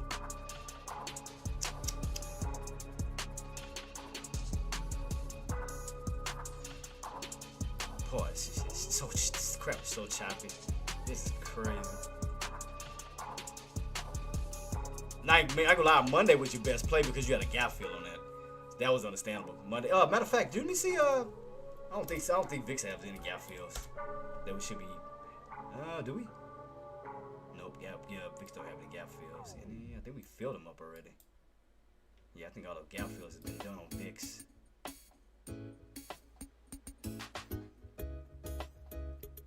We want to see more upside. What do we need to crack on VIX again? Oh, we still around at 1650 still? Oh, good God. That's VIX do not want to give up. Okay, that's another way to look at SPY too. Okay. So that's another thing that stalling SPY out is this 1650 level on CRW on VIX. That's another thing. We gotta fall underneath that if we want to see upside. This level has to crack. See, as long as VIX hold, we're gonna stall out. That's why I had to look at other things too. So if we start to crack on VIX, then we should start to push. Alright, so we want to lose 1650 back down. Because what was those lows Primo talked about? Oh, 1620. So we can get a dump on down on VIX. We should spike up on SPY. But we got to get away from 1650. We have to get away because you see how they keep playing around it? 1650. We want to get a nice dump away from that price point. We want to fall back down to the 1640s. 1630s back all the way down to 1620s. When we get that, we can definitely get a nice spike on SPY. But right now, it's stalling because this bad boy is stalling. It's just stalling out right here. That's why SPY's stalling.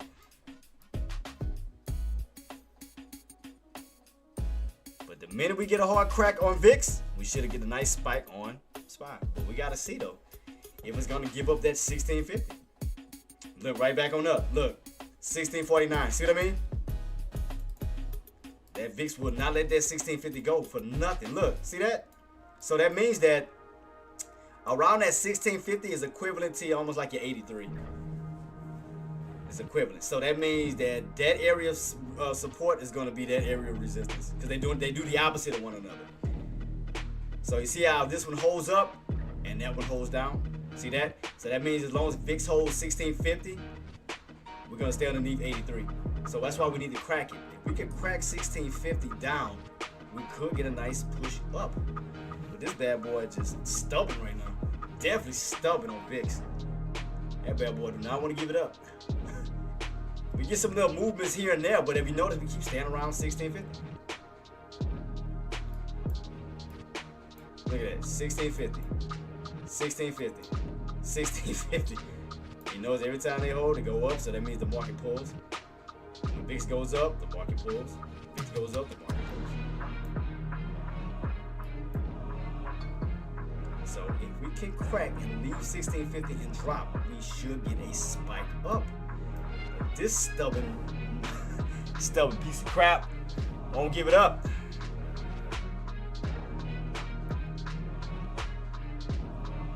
Where we at now? 47, only 3 cents down from it. Like, come on, man. We need to crack. We need to leave from this 650, 1650. We got to get away from it. Because it's going to just consolidate. It's just going to play around it. And it's going to stall SPY out. Right underneath 83. It's going to keep stalling it out. See, 1647. It's like that bad boy. It's like it barely moves. Only moves like 3 cents up, 3 cents down.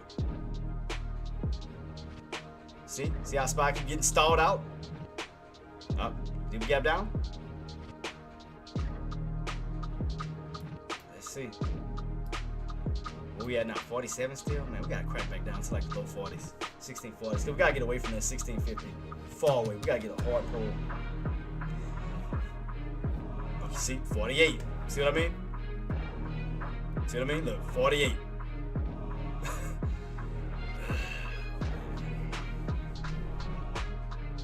See, that's what keeps stalling it out. Gotta get this crack. See? Pushing it right back up. 49.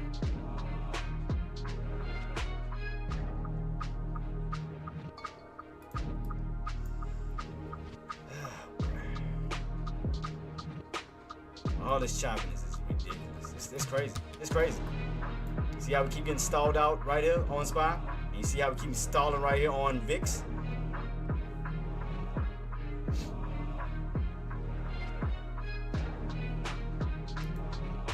What's the percentage on that one? We had negative 4.35%. We still on this stupid level, man. We need to crack this on down. Oh, as soon as I say it, now you want to. Mother. The minute I say it, turn red. Let's see if they're going to. Let's see. All right. Now, if VIX start to fall back down towards 1640, we should be breaking back up. We should be breaking above 83. Man. All right, here we go. So we should be pushing. Good Lord. There we go. So if VIX put it back, we should be pushing towards 83. Come on, man. Goodness. All that stalling for what? Come on, man. Let's crack 1640. Let's crack 1640. Come on, man. Now I want to move. Now I want to move away from 50.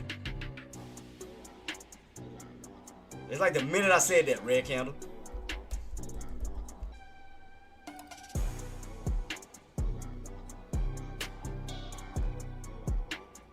Boy, this is the most stallingest like position I ever seen. I mean, don't get me wrong. I mean, SPY been on this uptrend, but we waiting on this 83 push. All right, here we go. Starting to get weak again. VIX starting to get weak, so we should start to push up on SPY. Come on, come on. Keep pulling, keep pulling, keep pulling, keep pulling, keep pulling, keep pulling, pulling, pulling, pulling. Pull, pull, pull, pull. Stop bouncing. Crack 40. Crack 40 on down. You're 4 cents away. Crack it so we can start getting the push on SPY. Come on, come on, come on, come on, come on. I'm trying, guys. I'm trying, man. We're getting stalled out, man. It's just taking forever and a day. 13 minutes, 13 minutes, 13 minutes. Still stalling out on both areas. Look at this. Then you got Tesla fighting at that VWAP. Tesla fighting VWAP.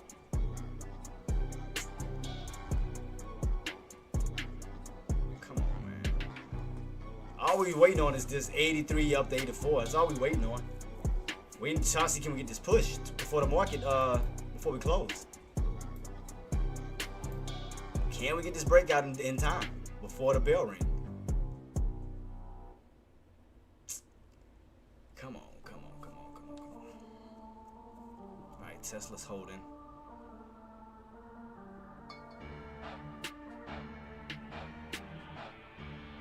Boy, they are really fighting, like strong in this area. They really fighting. This is crazy. We've been sitting here waiting on this breakout, these two particular breakouts for like, and I knew that was coming. I knew that consolidation was coming. I told y'all, when we get that consolidation, man, that's what drains majority of that time, man. That consolidation, that's why I say I hate trading at the end, because it just, sometimes it stalls out. Now, when you got CPI data, PPI data, sometimes it'll set up, like, it's like a manipulation that it does. I noticed that. What did it do last time? Oh, yeah, I think when the CPI data was coming out the next day, it deliberately dropped on purpose to some lows. That's why I jumped in at. Drop in at some lows, and you got that massive spike back on up. Cause like I knew what they was doing. Like I knew what they was setting up for. But right here, it's just, see that? Look at that, getting hammered on it, still underneath 83, underneath 82.50. Still got VIX trying to push his way back up to 1650. It's like it's both of these little stalled out areas.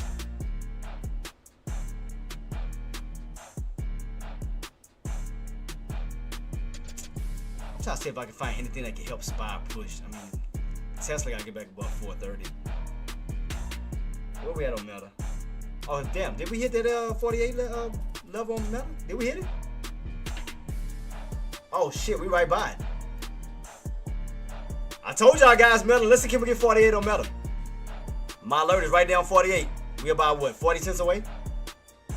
Can we hit it before the bell ring? We right there, we right by 48. What other levels we need?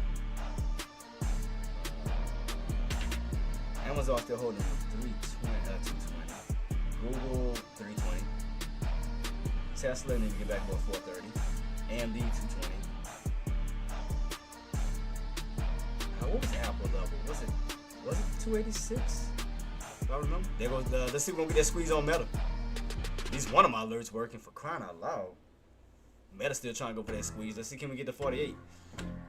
Can we squeeze it out as much as we can towards that price point? Can we get that 48 squeeze? We got 9 minutes left. Starting to turn on SPY a little bit. If I say, boy, I hate these levels. So I told y'all, the best time in the market, guys, at the beginning. I mean, you can see it for yourself. The stall out that we normally get is just ridiculous. Sometimes you may have a nice day. Well, if you have FOMC meeting and other things around, you know, after lunch. But like something like this, nah.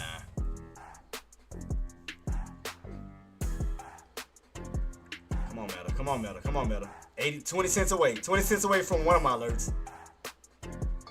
least something going to mean. Jeez Louise. 20 cents. We right there for Meta. Come on, Meta. At least, I mean, something.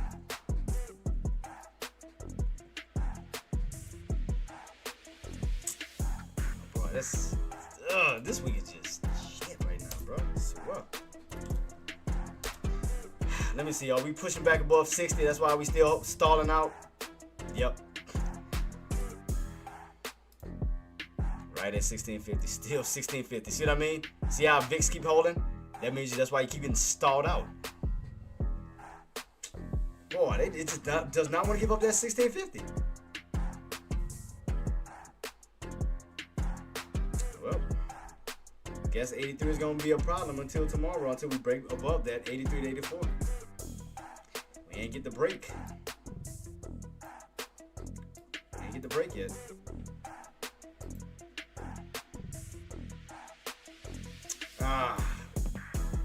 Meta started to pull. God dang it. Almost to my alert. How high did we go? I think it was like 80 what? What was the highest? 87. 13 cents off from my alert. Yeah, I mean, this choppiness is ridiculous, man. Yeah, it's ridiculous. I tried to help you guys navigate through it earlier, man, but it's just the volatility is just... The buyers, man. The buyers are what's killing these plays. Like, they not holding. I tried to navigate you guys to a breakout, but it just... I tried, man. I tried to have patience to try to navigate, just to do as much as I could to help you guys out through it, but it's not up to me. It's these buys, man. It's not holding. The buys are not holding. So he's still in his range till further notice. Still in his range. See? Top stops, bottom bottoms. So that means VIX is going up, SPY pulls back down. So right now VIX is pushing right back up to the 1660s. We yank it right back on down. So, we tried, man. We tried. We're trying to get a good setup going into tomorrow. Man, that's crazy. It's all good. It's all good. We'll see what tomorrow brings, guys. Matter of fact, before I do head on out, what do we have for tomorrow?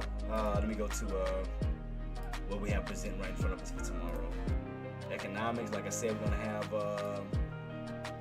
Wednesday, right? Yeah, Wednesday. They have the import. They have those delayed. I'm gonna keep that on watch to see if they're gonna release them or not. 9:45. We do have the PMI data, and we also have the ISM data. That's gonna be between 9:45 and 10 o'clock, guys. And we have the crude oil inventory that's gonna be at 10:30. So the main ones, PMI, ISM for tomorrow. Like I said, earnings, we don't have no strong earnings at this moment, so nothing to worry about on that. Yeah, look. Couldn't get it. God dang it. God dog it. Towards the end, too. See, that's why I said I hate, man. Couldn't get it. We couldn't get that 83. Couldn't get it. Started pullback. And then look at it. Did we gap up on VIX? Oh shit, if we gap up, they may start it. Let me see what's gonna happen. If I say we gap up, we may drop even harder. If that bad boy pushes up towards 1670, that means SPY's gonna yank back down underneath that 81. And that VIX pushes up towards that 1670. Right now, getting a little pullback, but if that bad boy pushes up, SPY's about to yank. All because of 1650 couldn't break. Oh, that's crazy. Well, we'll see what tomorrow has to hold. We tried to see if we could hold it or break out, but we couldn't get it. Didn't have enough buying pressure, man. We tried. We'll see tomorrow, guys. We'll see tomorrow. Any major key levels that we need to look out for tomorrow on my 12-hour chart for SPY? Let's see. Areas that we need to get on top of. Oh, are we spiking back up? Hold up. Oh, you dirty MF. Look at it.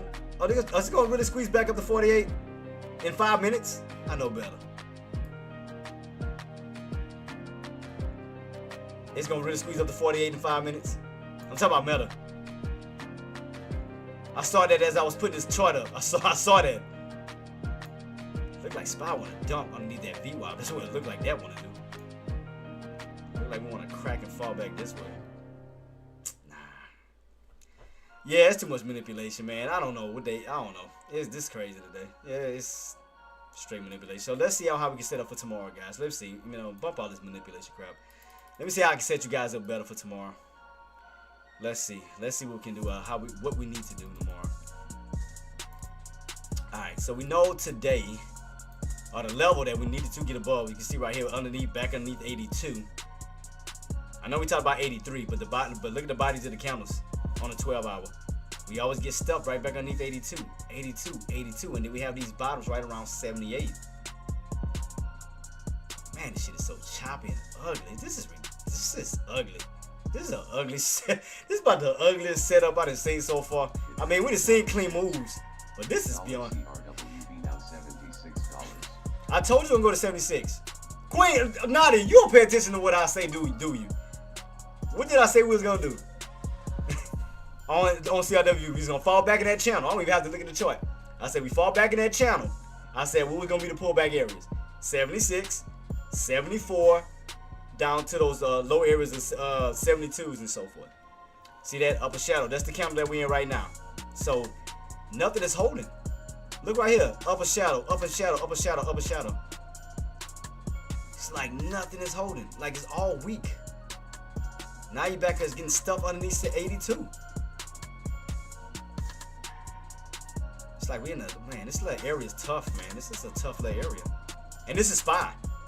It's like you back underneath 82. Like no candles have got back above this price point just yet. Like I said, man, what we don't want to lose, I'm telling you right now, guys, is 80. 80 is what we do not want to lose back down into those 76, 67s. We don't want to lose 80. We don't want to lose it. But that's going to be, man, we lose 80. That's going to be that trend line crack we talked about. Watch, let me see me go on to 30. Oh, let me go to CRWV too real quick, Nadia. Look. CRWV. Remember we talked about the range not too long ago. See? What I told you. What I told you my range. We fall back on that level, 77.50. You can possibly fall back down to what? 76 to what? 74. You falling right back. Remember? We went back this way. I told you the range that we had yesterday. 70 to 77. I said we crack back underneath. These are your levels. 76, possible 74s, and so forth. So your next level underneath 76, it's going to be 74. That's going to be your next level. And you do have somewhat of a little downtrend setup going on with CRWV. All right, guys, bell's about to ring in 30 seconds, man. 30 seconds. I know that it was a little, I know that it was a little off, man. I know it was, guys. I know. I'm trying to navigate the best way I could. I mean, even this range, I mean, this is just awful. This is awful. I mean, it's an awful setup. But we are holding a range. That's the thing. But we'll see, man. Not looking pretty strong right now. That's the only thing. It's just not looking strong at this moment. All right, guys. 5 seconds till the market closes. You already know what time it is. In 3, 2, 1. Bam! I'm about to say game time. Game over. Game over. But, man, shout out to everybody who did come through, man. I definitely appreciate you. Hey, I held all the way through 4 o'clock. I kept my word. I was here till 4. I was here till 4, even though, I mean, it was a lot of choppiness and, it was just ugly, man. It was ugly. It was ugly. And we fell back underneath the open. Right before the close. So that means that candle today closed red. Oh, no, Nadia, I'll always have you back. You know I got you back, Queen. So even tonight, going into tomorrow, I'm going to do some more research. Right now, as far as CRWV, we are in a downtrend right now. We do have room to fall back down to 76 to the 74s. Do I think that's, let me see. Let me go over what you call it real quick. Do I still think that CRWV has a chance to go back up? What's those areas? Because I know it's the areas that me and you went over like a while back. Let me go back. Was it 75, wasn't it? CRWV. I think it was 75. Let's see. How we looking? Ugh, man. They just putting a damp on everything right now. Yep, because you ran up towards that 82.72. Yep, right back on down. A huge, ugly upper shadow. Ugh, yeah, that's not lit. Ugh, man, the way things setting up, they messing things up. Because look at all these potential good plays. It may go, I mean, as long as we, I'll put it like this, Nadia. If we can maintain 75, 76, even throughout this ugliness, hold some type of range without falling all the way back down, and kind of keep ourselves above those indicators. Because what we don't want to do is we don't want to fall back below 75 and 70, because we don't want to fall back. We don't want to lose those indicators that's holding us up to begin with. We don't want to fall back underneath that. We want them to help us. So we want to stay above 75, 76, because the main thing is we want to get our way back up towards that indicator this way. That's going to put us back up towards 80 to 86 level. So we just have to survive this ugliness, this crap that we got going on right now for that nice move. But we did get a nice move this morning. Now we just have to hold. We have to hold these levels, because we don't want to fall back underneath 75 to 70, because that means you're going to fall back underneath those indicators, and it's just like, it was all for nothing, man. It was all for nothing. Meta, the one I liked. Meta 2. Let me see. How we looking on Meta? Meta's still holding pretty decent. Okay, Meta's still good. We still gotta get above that. What is that? 4850, 250 level. Meta's still looking good. Okay, Meta's still looking healthy. I'll give you that. Alright, Meta's still looking good. Alright, what else? So Meta's still looking healthy. Alright, what about Apple now? You know what? What the hell am I doing? Got my charts already right here. I don't know what. My bad, guys. I don't know what the hell I'm thinking right now. I'm tired. I'm sorry. Yep, Apple's still on an uptrend. Tesla, you back underneath that 430. We got to get back above 430 for the upside. AMD start to turn right, need 220. Meta. I want to see that break above 48 to 50. Because to me, that bad boy still has room to run toward that 660. I still think he has room in that tank to run. What else? Google. Still got a little. What's these price points? I'll say 320. Get back above 320.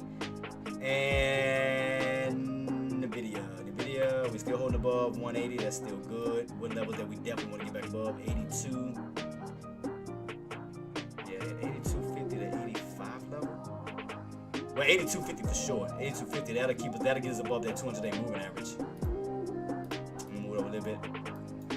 Yeah, right here. So we get above that 18250. We're already above the 9 to 20, but we need to get above the 200. If we can hold above 18250 on Nvidia, so from 18250 to 183, we do have room to push up to 185 up towards that 188ish level. So I'm gonna put my alert on that one. I'm gonna put that 18250. Well, what we at right now? 18250. I'll put my alert for Nvidia. So 18250. All right. So I got that one locked in, guys. So that one is locked in. All right, for the alert. All right, cool. Anything else? Are we missing? That should be it, huh? I think that's it. I think that should be it. And look at that. Look at that. Just, look at this ugliness, man. It's just so, this guy is so pitiful, man. Spy just disappointing me right now. Just looking so, It's just looking horrible, man. Horrible, guys. We'll see going into tomorrow. We'll see where we go. So I will fight tomorrow, especially on the long side. We gotta stay above 680. That's gonna be our main key. 680. Right now we're holding above that 681.20. So you got two specific levels that we need to stay above at this time to stay within that range. So 681.20. That's gonna be level here, and then you got that very bottom that's gonna be around 680. So that's the levels, two specific levels we need to hold going into tomorrow. We lose that, we pulling all the way back down to the 78s, down to these 77 levels. Where we'll hit those yesterday lows. These lows here, and here. The goal is to stay within this range. We want to hold this range and find our way to, get this breakthrough, this 83 to 84. But we'll see. We got some news coming out tomorrow, or data coming out tomorrow, guys. We got PMI data and we got ISM data from 9:45 to 10 o'clock. So, all right, guys, it's time to go ahead and roll on out. Show everybody some love. Y'all already know. Chat, mods. Y'all already know what time it is, man. Thank y'all so much for joining me, man. And we'll be gearing up tomorrow for Wild Card Wednesday, man. We'll be gearing up for that and doing what we got to do, though. So I'm gonna do it tonight. I'm gonna go over the setups on Spy and a few other ones to see, which one has, upper opportunities and which one has lower opportunities. So I'm gonna go over a few of those, and I'm gonna try to set up to where I'm gonna have some set for the shorts, and I'm gonna have one set for the longs, and so forth. So I'm gonna do as much research as I can tonight. Nadia, I got you on CRWV. I got you on that one too, and we'll keep it rocking and rolling. But about to be heading on out, guys. I know it was a tough day. It was a choppy day. We're still holding the range. Keep in mind, you're still holding above 680. That's the main thing. That's the main focus. You're still in that 680 bracket. So keep that in mind. But we'll see what tomorrow's going to present, you know, how we're going to hold up and so forth. But other than that, man, everybody stay blessed. Everybody stay safe. Thank y'all so much for joining me. And I will see you guys tomorrow for Wild Card Wednesday. Y'all know what time it is. Maximize your reward, minimize the risk. Always put grateful over green, and you will succeed every single time. Till then, stay blessed, stay safe. See y'all tomorrow. Love y'all. Peace.